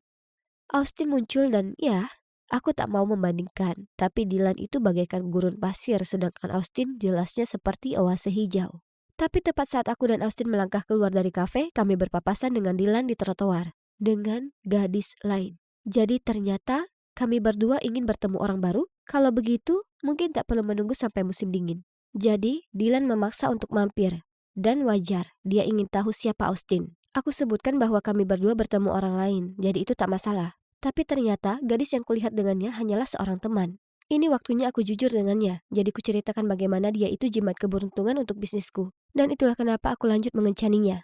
Dia memegangi dadanya dan memberiku tatapan patah hati. Kemudian dia hanya mengangguk dan pergi. Aku merasa sangat bersalah soal itu, tapi paling tidak sekarang sudah berakhir, ya kan? Aku kembali membesarkan Lucy sebaik mungkin, berusaha selamatkan usahaku dan pacaran dengan Austin. Tapi pada akhirnya hubungan dengannya tak berhasil. Anehnya, kudapati diriku memikirkan Dylan sepanjang waktu. Sekedar hal-hal receh yang dia katakan dan gayanya yang unik. Aku tak bisa tidak memikirkan, andai dia sekarang ada di sini, hidup pasti akan jauh lebih baik. Ya Tuhan, aku baru tersadar. Aku sebenarnya punya perasaan terhadap Dylan. Ku coba mengirim pesan dan menelponnya, tapi dia tak menjawab. Kurasa aku tak bisa menyalahkannya. Jadi, ku datangi Elena dan curhat padanya. Itulah saat dia meraih tanganku dengan tangannya dan memberitahuku kebenaran yang mengejutkan. Dylan sebenarnya sepupuku. Dia baru saja pindah ke kota ini. Dan dia seorang insinyur. Tapi aku mengarang soal keberuntungan itu. Sebenarnya Dylan pernah sekali melihatmu datang menjemput Lucy dan menyukaimu. Jadi kuputuskan untuk lakukan perjodohan. Apa? Jadi selama ini semua adalah kebohongan? Usahaku tak membaik karena Dylan. Itu semua hanya kebetulan. Aku agak marah pada Elena, tapi aku minta bantuannya. Aku sangat gugup. Ku minta Elena mengatur pertemuan dengan Dylan. Dia kira akan menemuinya, bukan aku. Oh, itu dia. Oh, itu kamu. Dylan, aku tahu sikapku buruk terhadapmu dan aku minta maaf. Elena memberitahuku semuanya dan aku tak peduli jika bisnisku bisa lebih baik atau buruk. Meski kita berdua saling menipu, aku tahu kalau aku menyukaimu. Dan aku hanya ingin kau di sisiku. Dia memberiku pandangan bertanya-tanya. Kemudian melihat aku bersungguh-sungguh, dia memelukku. Jadi sekarang bagaimana? Nah, aku dan Dylan kembali bersama. Dia sangat baik dengan Lucy dan coba tebak. Bisnisku secara ajaib kembali berjalan lancar. Ternyata itu tak ada hubungannya dengan keajaiban atau jimat keberuntungan atau ada hubungannya dengan Dylan. Yang tak hanya merekomendasikan toko lilin ke semua teman dan kliennya, tapi juga memulai kampanye marketing online yang luar biasa untukku. Terkadang kebahagiaan itu tepat di depan mata kita, tapi kita masih saja mencarinya di tempat lain. Jadi saranku untuk kalian adalah belajar bahagia dengan semua yang sudah kalian miliki. Karena percayalah padaku, hanya pada saat kau kehilangan itu semua, maka kau akan sadar betapa luar biasanya mereka sedari awal.